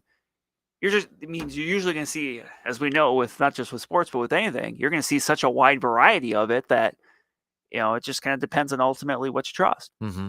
It's just, so, I mean, you are probably the biggest Brewers fan I know. You're also probably the most level-headed Brewers fans that I know. I don't know if that's a compliment or not. Sometimes it is, sometimes it's not though. So when you look at these last few years of, if we want to encompass Josh Hader trade, I'll even throw in Yelich. Why not? Trading for Yelich. Because that was a great moment, right? Yeah.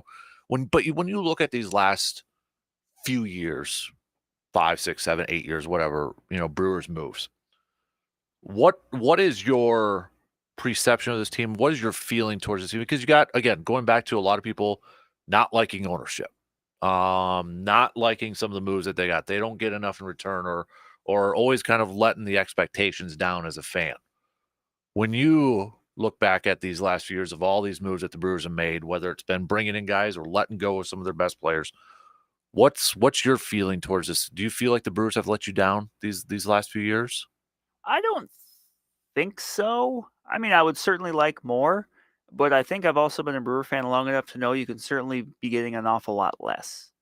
And, for better or for worse, like expectations change. There was a time when I was a younger Brewer fan where my hope was that the team would have a winning record and that they would get to September and they would still be relevant. And that's been the case. Going back to 2017, they've played 2 regular season games that haven't mattered. The last game of 2017, the last game of 2022.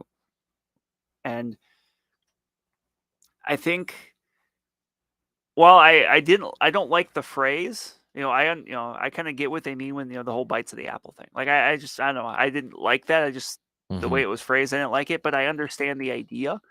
And this is kind of one of those things where, I think the best way to put it, and Ken Rosenthal had a piece in The Athletic about why the Brewers needed to trade. And one of the things he mentioned was the NL Central, decision maker, whoever it was he talked to, that said, hey, that honestly, that person said, I hope the Brewers, as someone who's going against the Brewers, I hope the Brewers keep Corbin Burns because it will help them this year, but that it will hurt them not will hurt him them in the future. Yep. I mentioned that same one earlier. Yep. I had to re-up my subscription to read it. Yeah.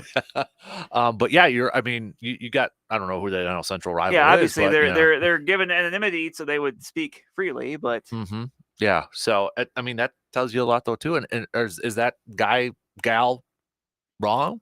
Not really. When you kind of, I guess, look at the bigger picture of everything. It's going to suck this year when you go to opening day and hopefully we're together somewhere watching the game and it's not Corbin Burns trotting out there at this point. I would imagine it's probably Freddie Peralta, right? But And, it may hurt the first time you see, hey, Corbin Burns went 7 scoreless with the Orioles or whatever, that kind of stuff. But,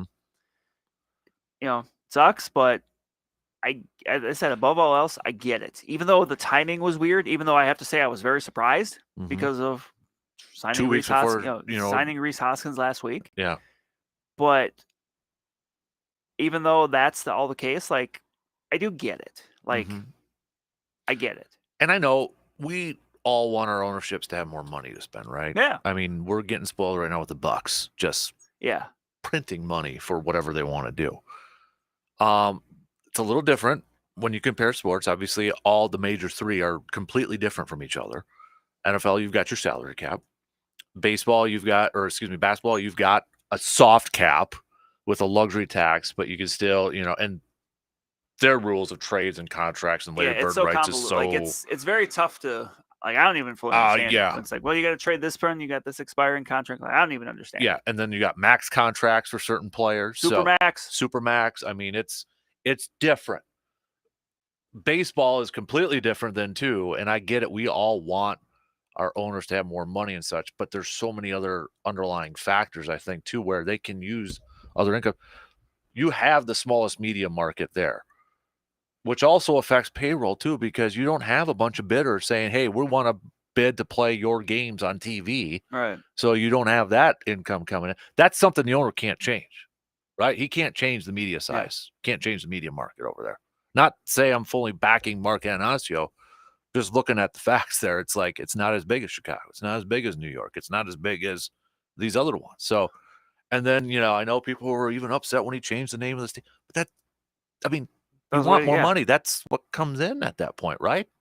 I mean, No, I was the same way. like, and at that point, Miller Park had been in Miller Park in name for 20 years. It's not like it was Lambeau Field becoming,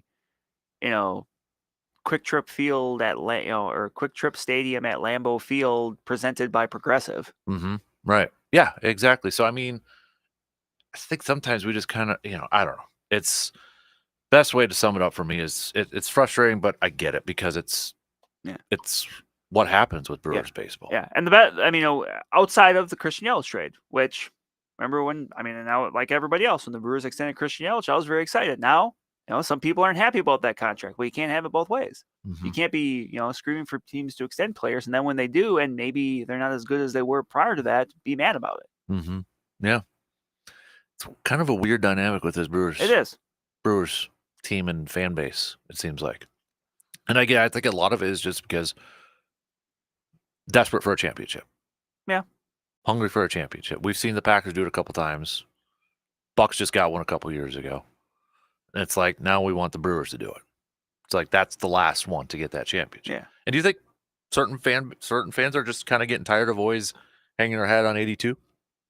Yeah, I think so. The fact that, look, obviously that team is very important in franchise history, but the fact that the team has celebrated so much when it lost in the championship is, it's, in some ways, it's kind of vintage Brewers where, this team is so revered, but yet it didn't win. It didn't win a championship. Right. It won a lot of games, but, because that's kind of what they have. It's like, it's almost like for Badgers football where you think of like the 90s Rose Bowl teams. They won the Rose Bowl. That's great, but they still didn't win a championship. They were the 4th or the 5th best team that year, but yet they're still held in such high regard. That's just kind of how it is. All right, let's take a quick break here. We'll wrap up the second hour. Keep your thoughts coming. We'll hit up some texts, 715-830-1912 after these quick words.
It's the Stock Up Meat Sale back at Hy-Vee. Going on right now through Sunday. Fill those freezers and the fridge this weekend. You've got $3.49 fresh ground beef per pound. You got $3.99 boneless, skinless chicken breast. Those bags over there, be loading up on that. Chicken leg quarters, $5. You got shrimp for $4.88. New York strip, $5.99. Heck yeah.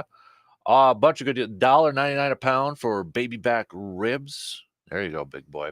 All right, it's going breaded catfish nuggets. Ooh, man. Tuna, 2 for $5. You're getting me really hungry already. I know. We might have to run over there, but it's the Hy-Vee Stock Up Meat Sale going on starting today through Sunday. All right, a few texts to catch up on. Illini Greg, as an Illini and St. Louis Cardinals fan, that was a good night. But seriously, I hate when smaller market teams have to make these tough decisions like this. What would bother me as a Brewers fan now is if they didn't go all in on a rebuild, don't keep a foot in two boats. Either way, though, this is tough for you Cruise fans. I hate it, especially with the timing, which is, I think you mentioned a lot with the timing. And I agree with what he said about, kind of being halfway in, halfway out. Either, you do it or you don't, kind of a thing. It almost reminds me, it almost kind of reminds me a little bit of what Green Bay went through this last offseason. A lot of younger movements, dudes coming in, playing time, sprinkle in with some veterans. I think the best outcome for the Brewers would be to exactly do what the Packers almost did. Yeah, it would be Dale Hall kind of stepping in, and that doesn't have to be Corbin Burns right away, but being someone that you can look at and say, oh, like, I can see it. Right. Stetsville Brad, sometimes it's the timing. Brewers fans have been eating a lot of irritating news events over the last couple of years. Hater trade, changing the name of the park, and Anasio threatening to move the club, trading birds. Any one or two of those things we could stomach, but one after another starts to beat a fan base down. So, I mean, I don't know. The naming of the stadium didn't bother me. No. It didn't bother me. No, I mean, Miller didn't want to re-up, and they got someone that was paying them more money for the privilege. That was... There's plenty of things I think in recent history you can, rightfully point the finger at when it comes to the Brewers. To me, that doesn't rank very high. Yeah. But I get it. There's been some like, the hater trade was like a what the heck are you doing? And I guess the one saving grace you can say about this, even though I don't know how it would have been, but like this trade being made in the offseason versus, kind of the hater trade being made during the season, we kind of saw how that torpedoed the team's morale and just their mental psyche. So let me ask you this. You mentioned the timing. If this deal was done a month ago, would it be less? I don't think you'd have as many of the type of complaints as maybe there are because of, you mentioned. Because if it would have happened, then people said, okay, that's just what they're doing that. Right. Like, instead of kind of going zigging and then zagging. And then you kind of wonder, does Reese Hoskins even entertain going to the Brewers? That's true. Like, I'm curious about, like, how, like, because they're not going to come out and say, hey, we're dealing Corbin Burns next week. Right. But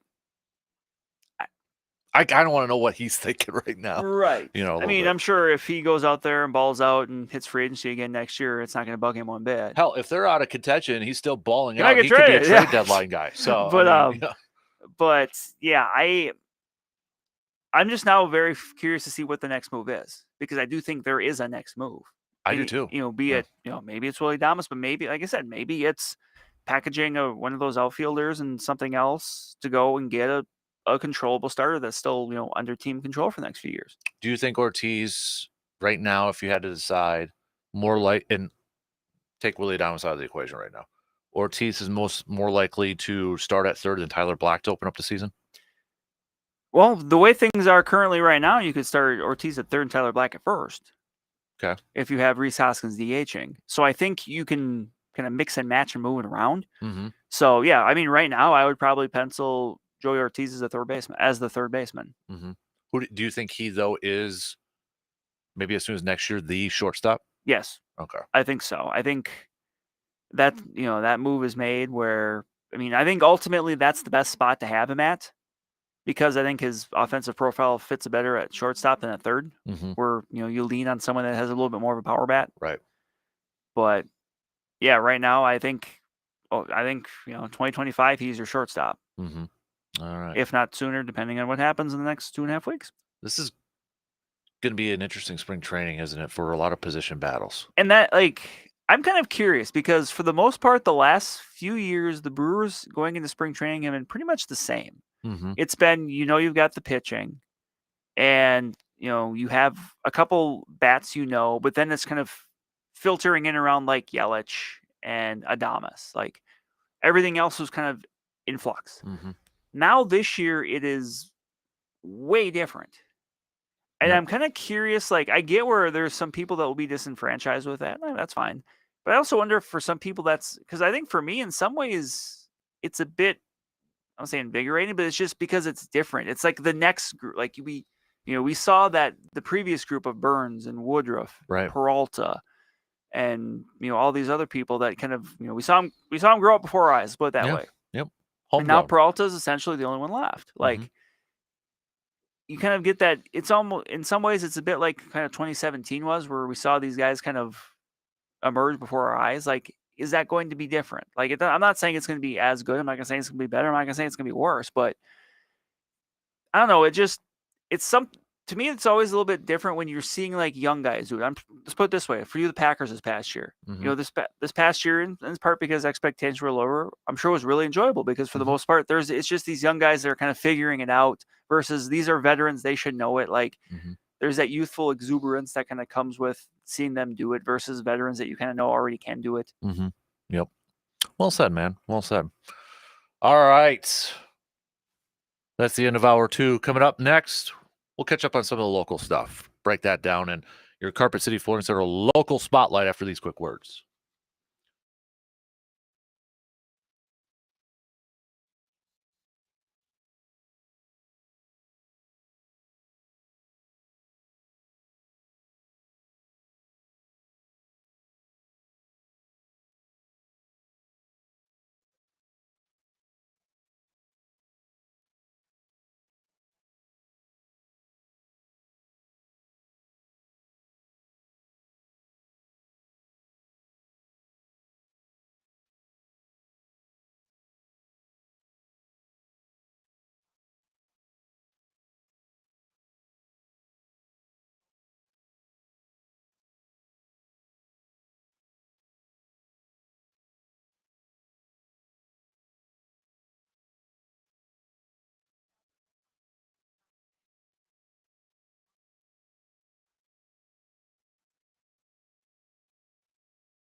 All right, third and final hour kicking off right now. We've got Brandon Burr. What are you laughing at, man? I found more information on Puxatawny Phil. Oh God, what now? Well, I mean, not so much Phil, but just the city of Puxatawny itself. Their high school mascot is the Chucks, after the Woodchucks. Okay.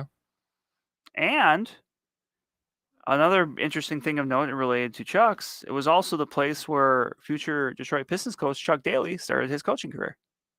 Oh, look at that. Interesting. All right, that's good stuff. Very useless nugget information. For I am always great for useless information. Coming up here, we'll get back to some more baseball talk. Your thoughts, you can hit us up 715-830-1912 on that Shoe Doctors bullpen line.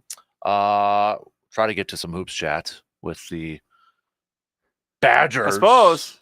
I was mentioning this to you off air, but the Badgers got to be pretty excited. They're kind of flying a little bit under the radar around the state today because of the Corbin Burns trade news. Jeez Louise, man. So, I mean, even we haven't even touched on some comments from Brian Gutekunst yesterday at his season-ending presser. So, for crying out loud. But we begin this hour, and we got cream of the crop. Don't let me forget about cream of the crop this week. We do not. Yeah. And picks at the end, not football picks, but I guess if you want to do some Pro Bowl stuff. How many people watch the Pro Bowls? I'll be honest, I didn't even know it started last night. No, I did last year a little bit before I went to cover something. But yesterday I totally forgot about it. Yeah, I was like, oh, okay, that's going on right now. So cool. Like Not I said, interested. I'd seen that the Vikings long snapper was killing it. So, hey, long snapper's getting some good attention right now. Yes. Okay, let's catch up on some of the stuff that's going on locally here, Brandon. You want to start off where you were last night? Perhaps? Sure. You want to go to that? You're watching a little hockey? That's what I was doing a couple nights this week. But last night at AAA Ice Arena, as the Chi Boys hockey team secured a 9-0 win over Menominee. They're still unbeaten in Big River's play. Actually, they clinched a share of the conference title last night. They can win it outright. They have 2 games next week. They can win it outright with a win one of those spots. But otherwise, actually, I need to correct myself. They have clinched the outright conference title because Hudson and New Richmond tied last night.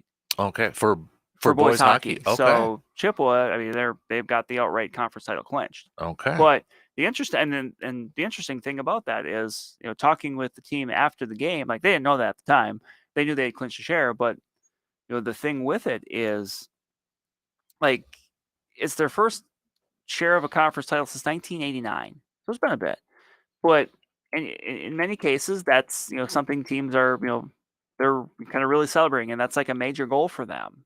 But with this Chippewa team, I don't get the feeling that it was like it was something they wanted to do, but it's not like that wasn't kind of the be all end all for them. Mm-hmm. I think that just kind of speaks to the kind of the focus this team has. Mm-hmm. A team that's pretty experienced, a team that this week was ranked number 1 in the state by Wisconsin Prep Hockey, so they're number 1 ranked team. They're the number 1 seed for the section, so they can have a couple home playoff games, as long as they obviously win in the earlier rounds. But this is just a very focused team right now. It's won 12 games in a row.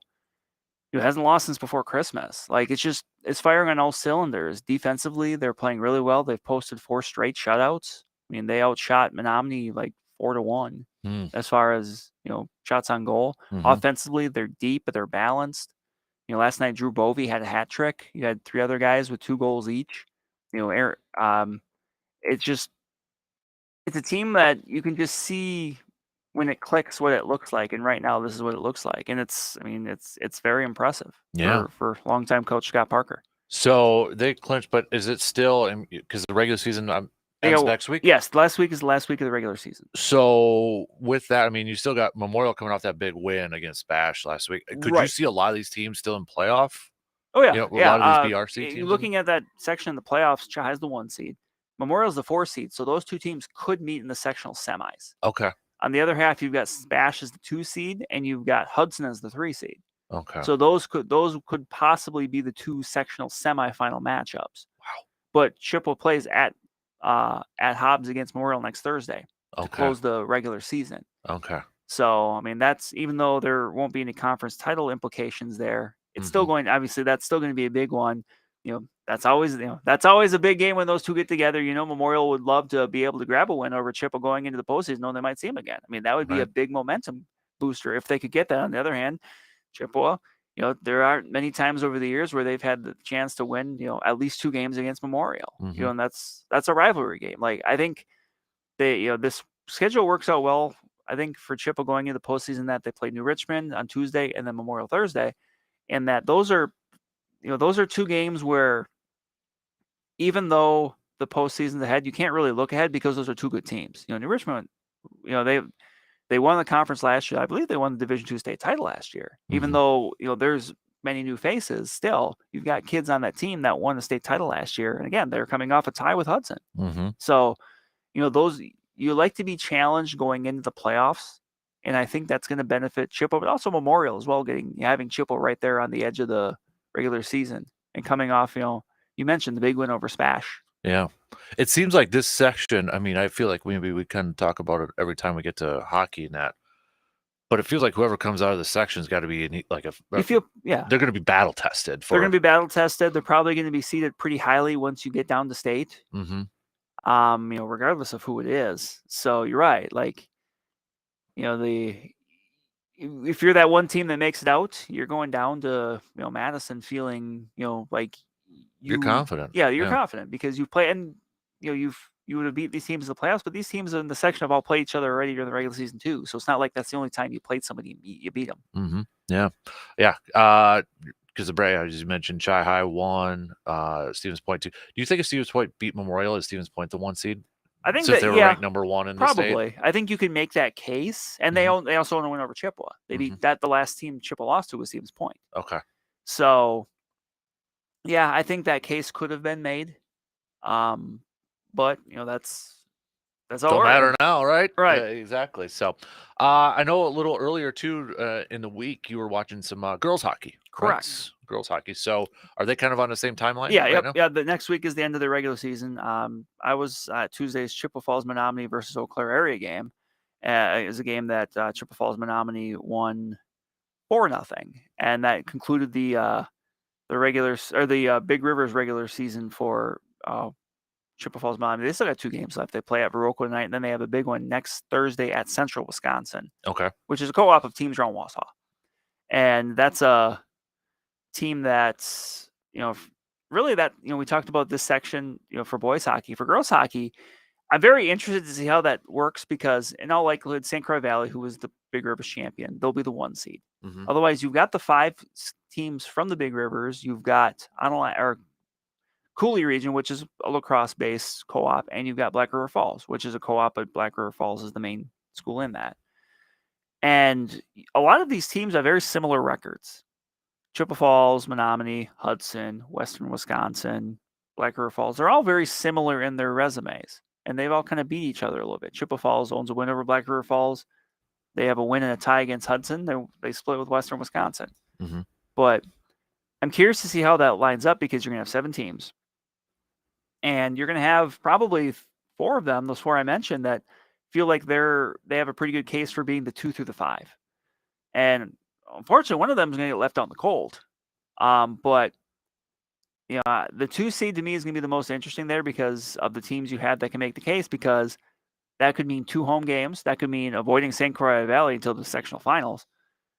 And I think that's this weekend. So I'm, for this area as far as girls hockey goes, that's what I'm curious about. And I mean, I'm also curious, like Eau Claire area is a team that's probably going to be a lower seed, but I'm not sure that's a team I would be super excited to play because they beat some good teams this year. They beat the Fox City Stars last week in a team Chippewa Falls Menominee lost to. That's a team that has good goaltending, that has some, that can put some goals in the net. So this section over the years has been very balanced, and it hasn't always been the top seed that's dominated it. Last year Hudson made it to state, and they were, I think, the 3 seed. So like this is one where if we get to 3 weeks from now and suddenly you're seeing maybe a team you weren't expecting out of there, that's maybe a bit of a lower seed, don't be too surprised because that's how it works. Heck, the year Chippewa Falls Menominee won state, they were, I think, like a 4 seed.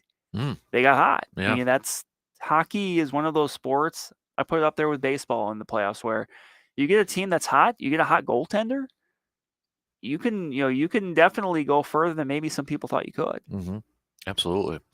Basketball wise, do you want to start with the boys or do you want to go girls? Where do you want to lead off here right now? Good question. I mean, we can start with the girls. Okay. In the last few weeks in the Big Rivers, I think the team that's really done a good job of making some movement is Hudson. They have picked up some wins. They picked up the win excuse me. I had a moment there. Picked up the win Tuesday over Eau Claire Memorial, 49-42. Eau Claire Memorial now they're half game up in the conference. Okay. We talked about last week. Yeah. Getting their Coach Brandon Fanning his 100th win. Mm-hmm. Right now the Old Abes are a half game up on both Hudson and Menominee. There's still some games to be played there. Rice Lake is, they're in the hunt, but they would need some help at this point. In the Western Colorado, McDonald is up on Fall Creek by, I believe, a half a game. Okay. Those two teams actually play next Tuesday. Big week next week for the McDonald girls because they play McDonald Tuesday, or they play Fall Creek Tuesday, and they play Regis Thursday. And those are the two closest competitors. I mean, and McDonald's unbeaten right now in conference. They've got the one loss to Hudson. Mm-hmm. But in the Dun St. Croix, last night, a big win for Elk Mound over Colfax. Dun St. Croix right now runs through Elk Mound. They're unbeaten. They're 10-0 in conference. They're 20-0 overall. So I mean they're getting closer, I think, to being able to clinch at least a share of that conference title in the Dun St. Croix. On the boys' side of things, in the Western Clover Belt, Bloomer's got a pretty good control on the conference right now. They're up, I think, 3 games or 4 games over the field. So I mean, I believe they already clinched a share of the conference title. They can actually win it outright with one more win. Okay. And they've still got a few games left to do that. So they're in the catbird seat, as they like to say. Right. In the Big Rivers, you still have Memorial up top. Now, how big of a loss though is that with Cooper? It's big. I mean, that's big. He's an outstanding player, and it's just it's just such a bummer above everything else because when you get to this time of year and you get into the postseason, you want to see what all these teams can do full strength. Because this is still a very good Memorial team elsewise, but you're losing a kid who averages 20 points a game. Exactly. You're losing you're losing someone who's and it's just you're just gonna have to put a little bit more on other people to kind of shoulder that load because there's no way you can ever fully replace a guy like that. You just try to do the best you can. Right. The Old Abes are up 2 games on River Falls and Hudson in the conference standings, so they've got a little cushion as far as that goes, but I'm sure right now, their focus is not only on the conference, but also trying to secure a really good seed. They picked up a good win over Hudson Tuesday. They've got a little time off right now. They're off until next week when they play North. As we know, that's always a spirited affair in any sport when those two teams get together. But so for basketball, I'm just trying to find some timelines here. Is there a couple weeks left of the regular season? Yes. Okay. Yeah, because is it like hockey where we're going to know seedings and they still have some regular girls season seedings, games? I think we'll know at the end of next week. Okay. I think it would be girls next week, boys the week after. Okay. That's usually like a week and a half before the playoffs. Okay. And they've still got some regular season games in terms of the Clover Belt, you got a crossover game. Yeah, you've got, I think most teams in the probably in the Western Clover Belt still have like 3 or 4 games left. Okay. Because you have a couple conference games, like I mentioned. In McDonald's case, they have one more because they have a makeup game yet. That second Regis game was the one that was snowed out, a few weeks ago. And then you've got the crossover game. And you still have, I just noticed off the top of my head, but like even maybe a non-conference like Chippewa Falls and Altoona boys. Yeah, you've still got some team. Like next Tuesday, McDonald boys play Marshfield Columbus, who's the top-ranked team in boys in Division 5. Wow. And even though McDonald's in Division 4 this year, that's still going to be a really nice litmus test for them. So yeah, you've got some fun kind of non-conference games sprinkled in here in different sports. I mentioned Chippewa Falls Menominee playing Central Wisconsin and girls hockey. Right. Central Wisconsin's always a really good team. A few years ago, that was actually the state semifinal matchup when Chippewa Falls Menominee won state. That's the team they beat to go to the title game. So you've got some of these teams that are going to still, even if it's not in conference, going to get some good tests. But wrestling, you've got conference meets this weekend. I'll be in Neilsville tomorrow for the Clover Belt Conference Championships. You've got other ones going on around here. You've got for boys swimming, you got the Big Rivers Championships. I believe that's at Memorial. Okay. That starts today with diving, and then you've got swimming tomorrow, and then you've got sectionals for swimming next week, and you've got regionals for wrestling next week, and you've got gymnastics is coming up on their conference meets as well. So it's Because Chi High Gymnastics just won their triangular home Yeah. one, didn't they? Yes. Okay. Yes. And I mean, we're getting about that time. I mean, Mm-hmm. February, I think you can make a case might be my busiest month. February, October. Yeah. I would, May maybe, but May and June kind of get split up. Right. You And a know, lot's dependent on weather and makeup games too, right? When you get to it that. is. So, but no, this is a busy time, but it's such a fun time Mhm. because it is just go, go, go, go. Right. Exactly. So, Blue Gold wise, you want to check out what's on the docket here for the Blue Goals. They also got some sports that are going to be wrapping up some of their regular season stuff and getting ready for the upcoming postseason here. But first off, we got some women's and men's swimming and diving. Gymnastics is also going to be at lacrosse. Speaking of gymnastics, don't forget to check out that latest episode of the Rollin' with the Golds podcast, where we chat with head coach Jesse from the gymnastics team over there. Men's hockey going to be taking on River Falls. That's tonight. Then this weekend for wrestling, for that wrestling team that has just been kind of hitting on all cylinders for the Blue Goals, and they've been traveling across the country. They get to stay home for a while, but they got the Don Parker Open. Shout out my former professor, Don Parker, over there too. So they got the Don Parker Open going on this weekend too. Indoor track and field is at lacrosse as well. And we know, basketball wise, they're going to be in action coming up this weekend as well. You got the boys and women's team going to be taking on Oshkosh. And you look at their schedule, there's only a few games left here too, before you're starting to get into some conference action. So It's getting down to it. It is. Kind of feel like when that calendar turns to February, it really gets it into gear. And as you kind of mentioned, one of your busiest times, but stuff starts to It's wrap fun. up here. It's fun. It's a fun time for it. Absolutely. All right. Big thanks, Brandon, for breaking down the local scene for us. We're going to take a quick break, and we'll have more coming up after these quick words.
Sometimes you just need a little me time, and what makes your me time better is a great cup of coffee and a relaxing, cozy environment. That's exactly what you will get when you visit Cabin Coffee in Altoona. Why settle for that low-quality coffee for your me time when you can have a freshly roasted brew with many different flavor options located right in your own backyard? Plus, if you need a bite to eat during that time, Cabin Coffee has you covered as well with a menu filled with breakfast, lunch, and bakery items. Having a good cup of coffee just instantly puts us in a good mood. That is, if you get your coffee from Cabin Coffee. So take a little me time and visit Cabin Coffee in Altoona, located in the River Prairie area, and experience what quality coffee really is. Let's catch up on some more texts on that Shoe Doctors bullpen line here this morning. Obviously, the big topic at hand is the Brew Crew. Brandon's mom. Morning. All we knew. Morning, all. Well, we knew Burns was gone at some point, but, and I know it is a business, but what gets me is why do they consistently lie to us to make us think we are going for it? Maybe one more time, we could have at least got a third baseman. Hopefully, guys, will work out. Have a great weekend, and go Brewers. Still love my team. So there you go. Brandon, would you tell the Brewers to stop lying to your mom? It's not nice, okay? I think that's kind of where, because I forgot to get to her message a little bit earlier, so I apologize, B's mom, over there. But I can keep your text coming if you would like to, if you want to get something off your chest or what your thoughts are on the move. Brewers moving on from Corbin Burns last night. So let's switch gears here just for a second, because there was a big game last night. And I don't know if people were getting kind of annoyed because I kept all week saying, this is a big game. This is a big game. Like, Nebraska's really good at home. They were shooting like almost 50% from three at home and scoring like 80-some points, over 80 points a game at home. And you're looking at the surface like, it's Nebraska. Wisconsin beat them earlier. But when you look at it, it's like how good Nebraska was at home. It's like, okay, this is a big, especially knowing what's coming up after. Purdue coming over. You're now the 6th-ranked team in the country. You would have had a shot maybe to get a 1 seed. Yeah, creep into that top 5. Yeah. Looked like they were maybe going to do it half, up 16. Got off to a hot start, then got a little cold, but going to the half, up 16, and then after that. And you kind of said it off the air a little bit earlier, but you saw the Badgers kind of almost revert to some of the stuff they were doing last year, settling for jump shots. Hero ball, just kind of not really moving the offense, just being kind of stagnant down the stretch, just settling for like isolation, contested jump shots. Yeah, exactly. So, and that's something we know that coaching staff, Greg Gard, they keep preaching. They don't want that. They don't like that sort of stuff. So whatever is like creeping into their mind when it gets to like crunch time or something, get out of there. It was frustrating to watch that at the end. It was, because this team has done so much well this year, and then down the stretch, it looked like the last 2 years. Mm-hmm. And which have been very frustrating. And knowing you had Purdue on deck and knowing, look, that's going to be a really tough matchup. Purdue's an awesome team. Yeah. Zach Edey is the most unique college athlete I think there is when it comes to just what he does versus, like how you defend it. Like someone like Caitlin Clark is obviously just amazing, but like Zach Edey is just such an anomaly. And so you kind of felt like, well, if you can you beat Nebraska, you go into that game, even if you lose, you're still in a decent spot. Now suddenly you're in a spot where you could have an 0 for week. Yeah. After the layoff. Yeah. And now this is really, you were top of the conference too. And, now you really could be going down a little bit. I remember they still play Purdue twice. They play them at the end of the regular season too. Mm-hmm. So, there's a shot they could be 16-6 and 8-3, which is still fine. Yeah, it's still good. It's still good, but it's disappointing considering where they were a week ago. One of the frustrating things with this game too, there was a lot, but one of them, Steven Carl only shot the ball twice. He was 0 for 2 and scored 1 point from the free throw line. It's like the dude played 37 minutes too. Yeah. It's not like he just played a handful and then, but where was Steven Kroll in this game? AJ Storr did his thing. Yeah. Another 28 points for that kid. And they did a good job of they were really doubling down inside. Like if it was Wall or if it was Crowell, the second they get the ball in the post, they were getting double teamed. So like they weren't going to make that beat them. But you still have to find a way. Is there a concern because when you look at it, it seemed like they didn't utilize their bench a whole lot. Now, Blackwell almost played 20 minutes, but every starter was over 30, sometimes even 40 minutes in that game. Now you got Purdue coming in just a couple days. Any concern about whether they're going to be ready to go? Have a full gas tank? Yeah, gas tank. That's what I was trying to figure out. Yes. Yeah. Yes. That was something that was a little bit perplexing too down the stretch. This team has done well this year with a deep bench by going, 8, 9, 10 deep. Mhm. And it just seemed like down the stretch that wasn't the case. And then by the time they got to the overtime, they were just tired. I mean, you could just look at them and see they were tired. Like, you have to, like, I don't know. I didn't understand that. But when it came to just like leaning on just the 5 guys all the way down the stretch, Right. like, I don't know. I didn't agree with it. Yeah, because when you look at it, I mean, Blackwell had 18, but then Gilmore had 11. Those were the only bench players in double minutes in last night's game. And a lot of that came in the first half or Mhm. early in the second half. Right. So, yeah, it was really frustrating. And you're right. And I didn't even think of it at the time until you said it, but it kind of gave you flashbacks of last year, how it finished off the stretch. And obviously with Purdue coming in, that's, at least it's at the Kohl Center. I mean, there's a shot. They almost got swept by Northwestern, for crying out loud, season sweep. But right now, Purdue's up a half game in that Big Ten Conference standings. And I mean, if Wisconsin loses again, you got Illinois right there. That's 7-3 in conference play. So, and when you look at the upcoming schedule here, you got Purdue, Michigan, Rutgers, Ohio State, Iowa, Maryland, Indiana. But those last 3 games, Illinois, Rutgers, Purdue, it's going to be an interesting finish. It is. Coming down here. Golly, part of me is so bummed because I was really looking forward to the potential of, hey, this is a top 3 team in the country now. Right. To be able to say, hey, look at this team. Mm-hmm.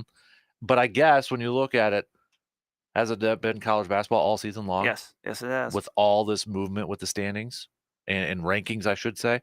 I Right. mean, outside the latest rankings, your top 5 stay the same, but Wisconsin, I didn't think they were going to jump up 7 spots to number 6. No. And then you got Marquette that's in the top 10. I mean, it's been, and then you had 2 top 5 teams already lose this week, and now another one with Wisconsin top 6 team. So going to have more movement with inside the top there. I can't wait to the bracket challenge because I feel like you're going to get upsets right away.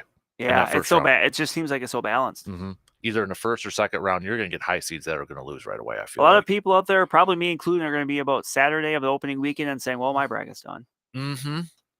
Yeah. Or, what else is it's probably going to go all chalk now after a regular season of just like all this chaos and upsets and crap going on. It'll probably go all chalk when it gets to the all one to seeds the bracket. So, other hoops, Bucks will be in action tomorrow night. They're looking for their first win under the Doc Rivers era.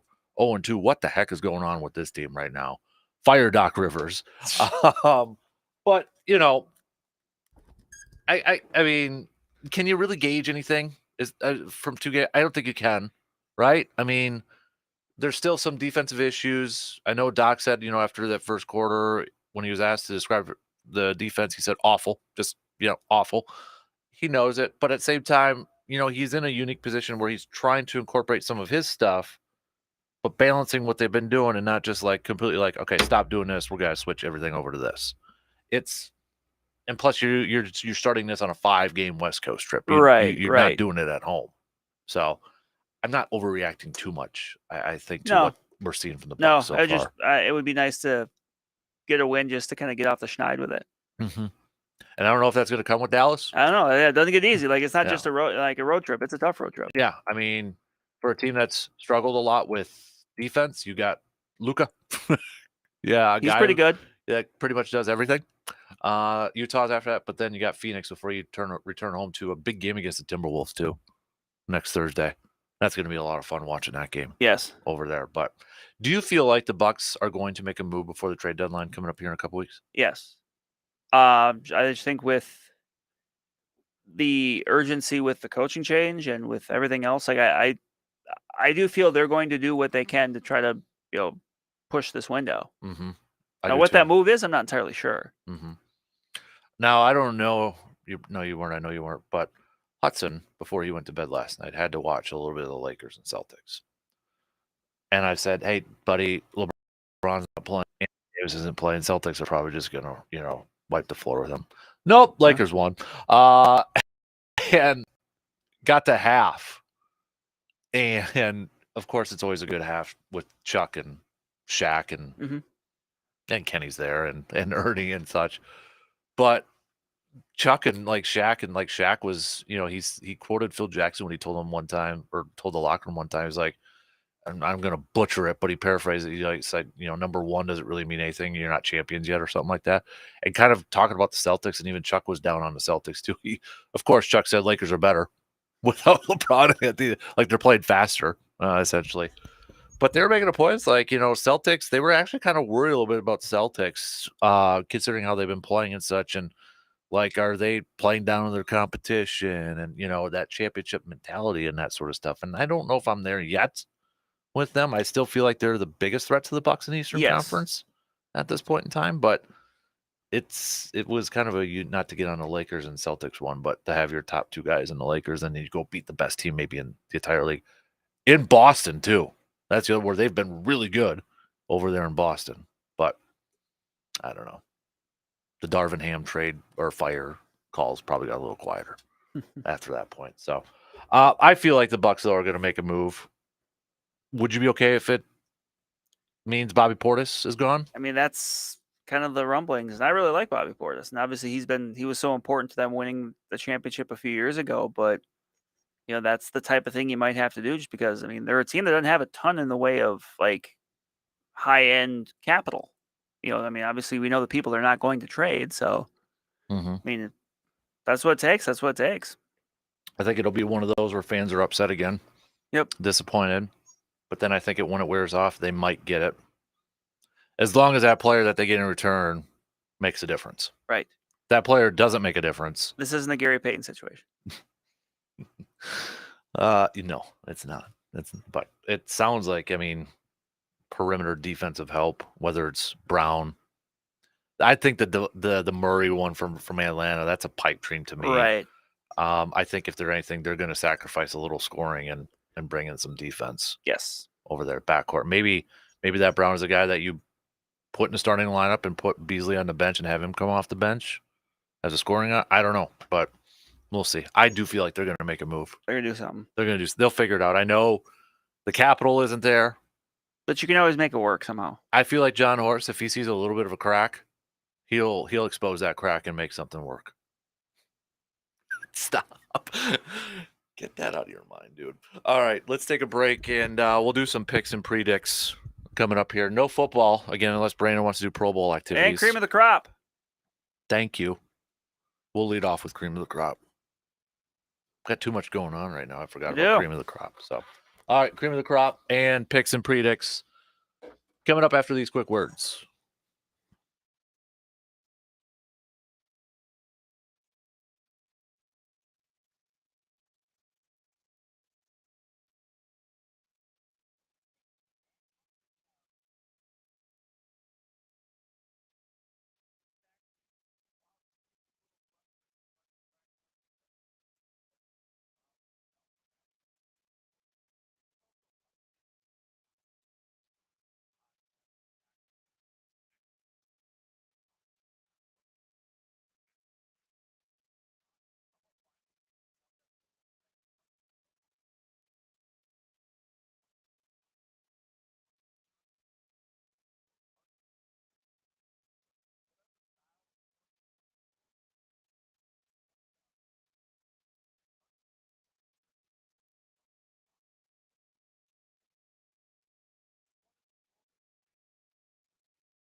We'll get to some picks and predicts coming up here in just a sec. Don't forget, we got a few games up on our websites you want to pick from. Try to keep them mostly for Friday, Saturday, and Sunday games. Just a couple up there. But just head to sportstalk1051.com and click on the Fan Cave tab over there. Before that, it's time for Brandon's favorite thing, cream of the crop.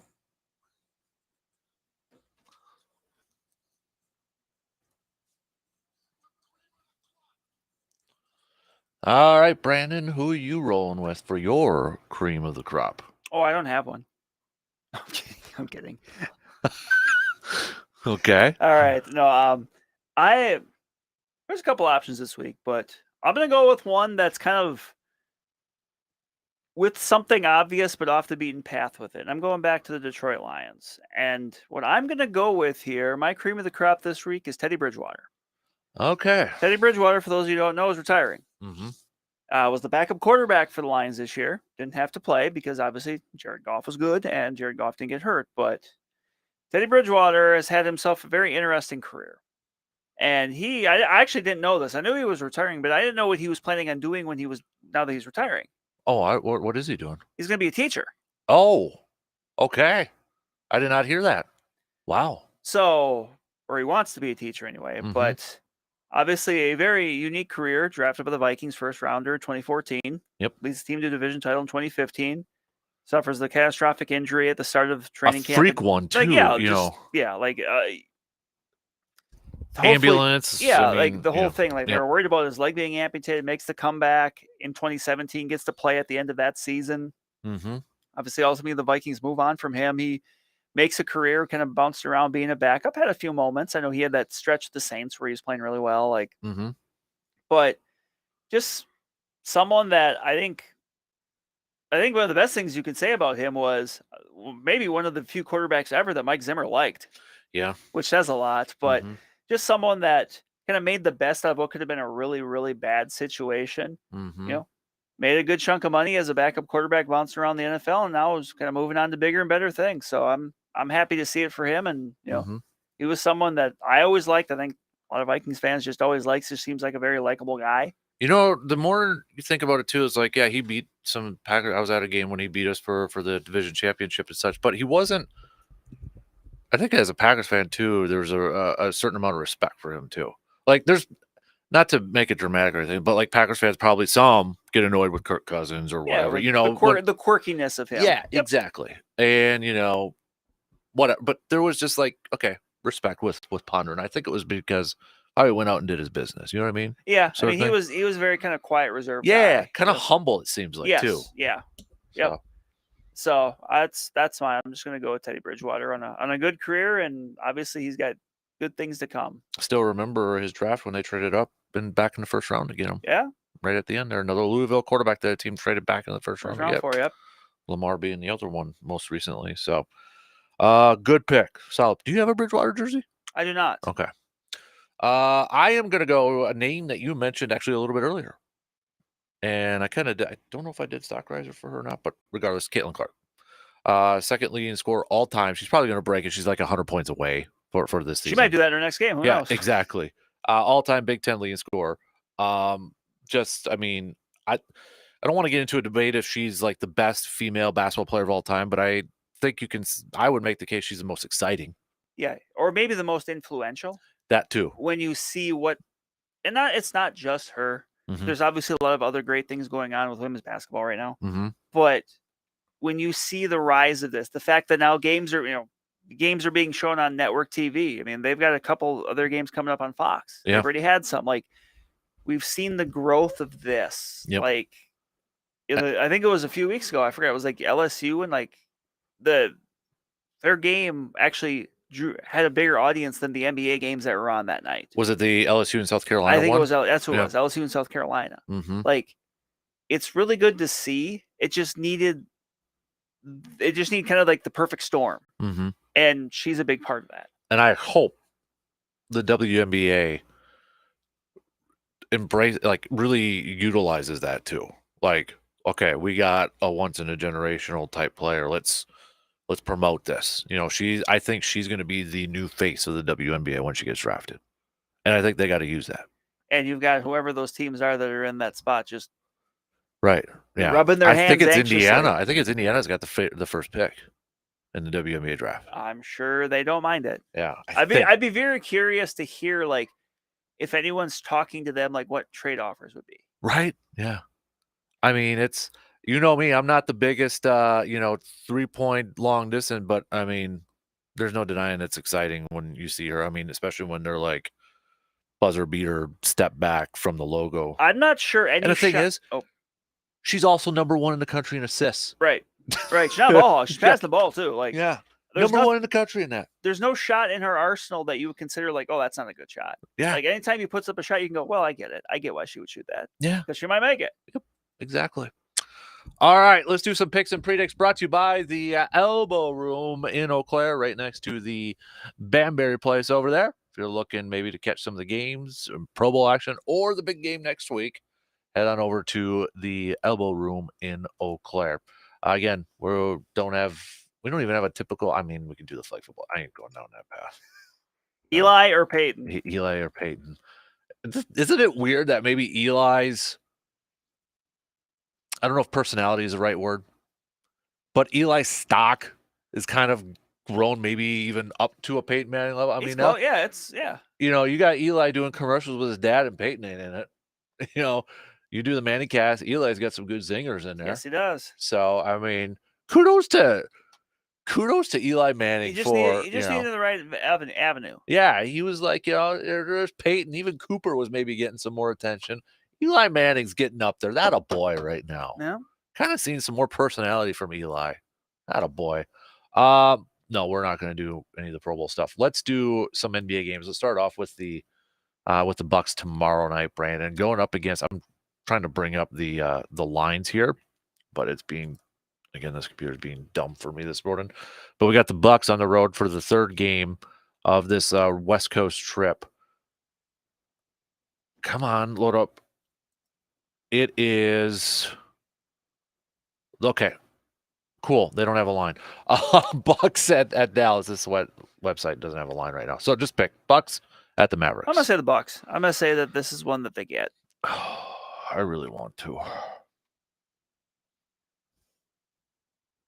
Yeah, why not? What do I have to lose? There's Definitely literally Bucks. no line.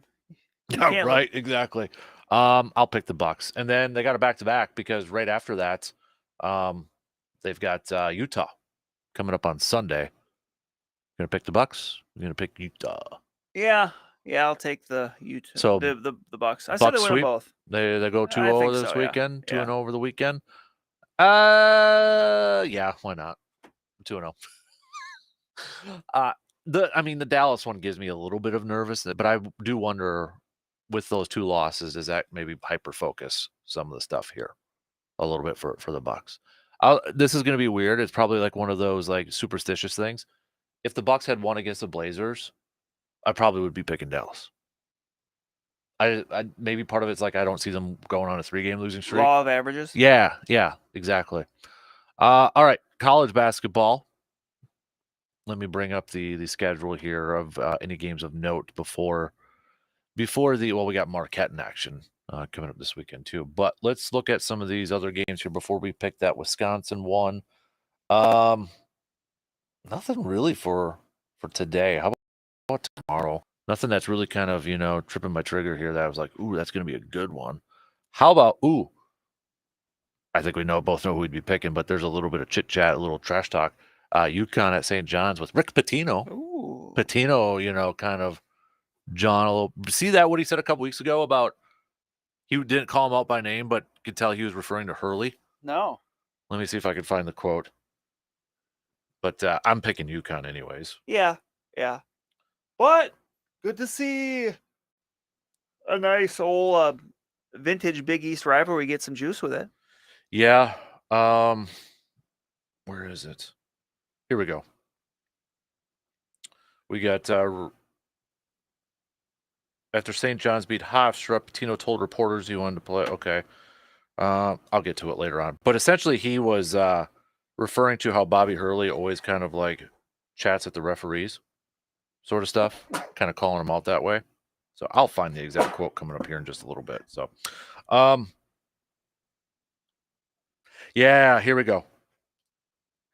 Easy, Dak. Here we go. Over the last few days, both have taken passive-aggressive shots at one another over where a game will be played next season. The fourth ranked. This is from beginning of January. We've got so the Garden is the best place playing right now. The only blah, blah, blah, asked if it was here. Okay, screw it. I'll look at it later. There's a rivalry between the two. I'll go UConn. Let's go. Some other games coming up here. Oh, Marquette at Georgetown. Georgetown stinks this year. Yeah, but Ed it's first year. Cooley's Yeah, over there. I think Ed Cooley's got him in the right direction, but I am going to take Marquette. They've kind of pulled themselves up after a bit of a scuffle there, recently. But yeah, Marquette. Yeah, I'm going Marquette though. Although I will say Marquette, it seems like they tend to keep things close with some of their games here. Maybe a little too close for comfort at times, but they're clearly the better team in this one. Let's go with. Hey, I'll pick this one just because. Why not? Northwestern at Minnesota. I think that's a sneaky good one. I think so. Minnesota's not bad. Like Ben Johnson's got them being very competitive. And Northwestern, this is I think a matchup of a couple teams led by a really good player. Mhm. But I'm going to go with the one I think is better, and I will go with Nebraska. I'm going to take Nebraska in this game. No, Northwestern and Boo Booey. Yeah. I'm going to go 2. I think after that Purdue one, yeah, they bounce back. How about this one, though? Number 4, Houston at number 8, Kansas. That's a fun one. That is a fun one.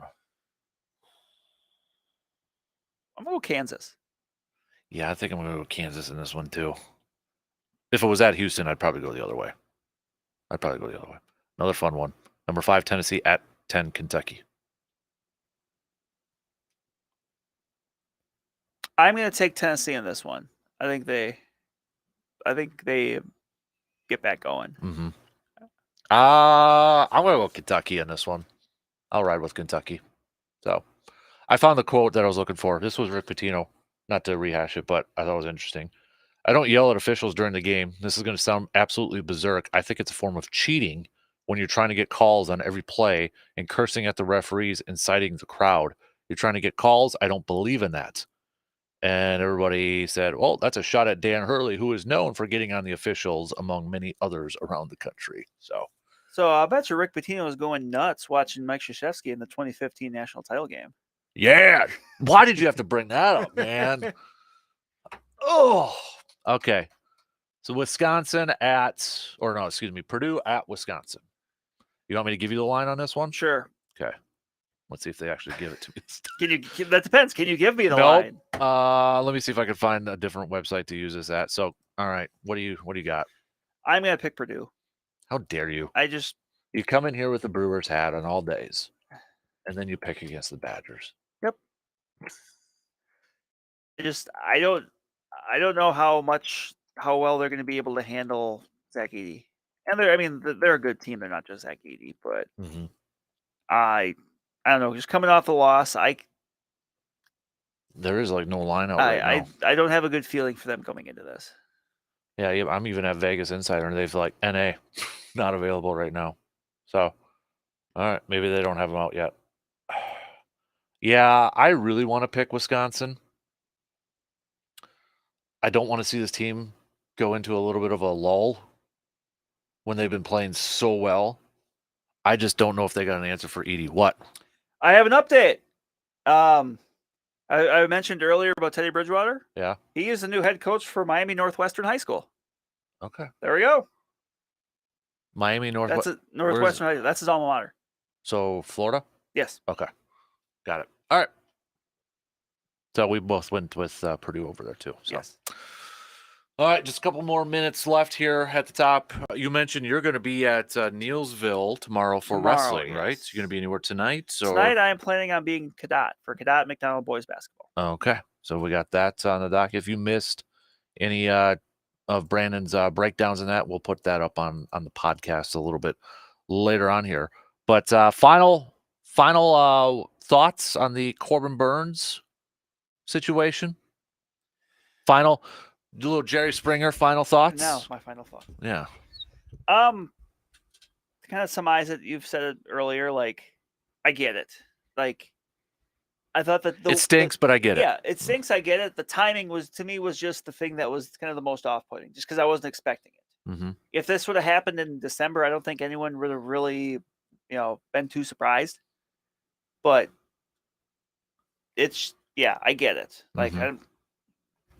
and it's just one of those things. Like, and I really love the deal for Baltimore, obviously, because they were. I can cheer for Baltimore, and that's it. It's not like you traded with the Yankees. Like, they traded out of a position of strength. Mm-hmm. They went for it. They were in that spot where they could, because they have all of that young team, that young core. Look, who knows if the Brewers are, and remember, the Orioles don't really spend a lot of money either. So, or at least they haven't.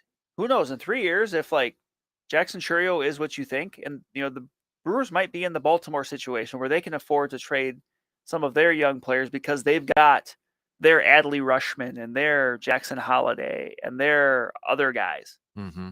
Yep. I still feel like Willie Adames is going to get traded. Do you think he'll get traded really quick before the season starts? Yes. Okay. Yeah, I agree. Another predict there at the buzzer. So, all right, that's going to do it. Have a good weekend, everybody. Enjoy the weather. Maybe head out to the golf course or something, too.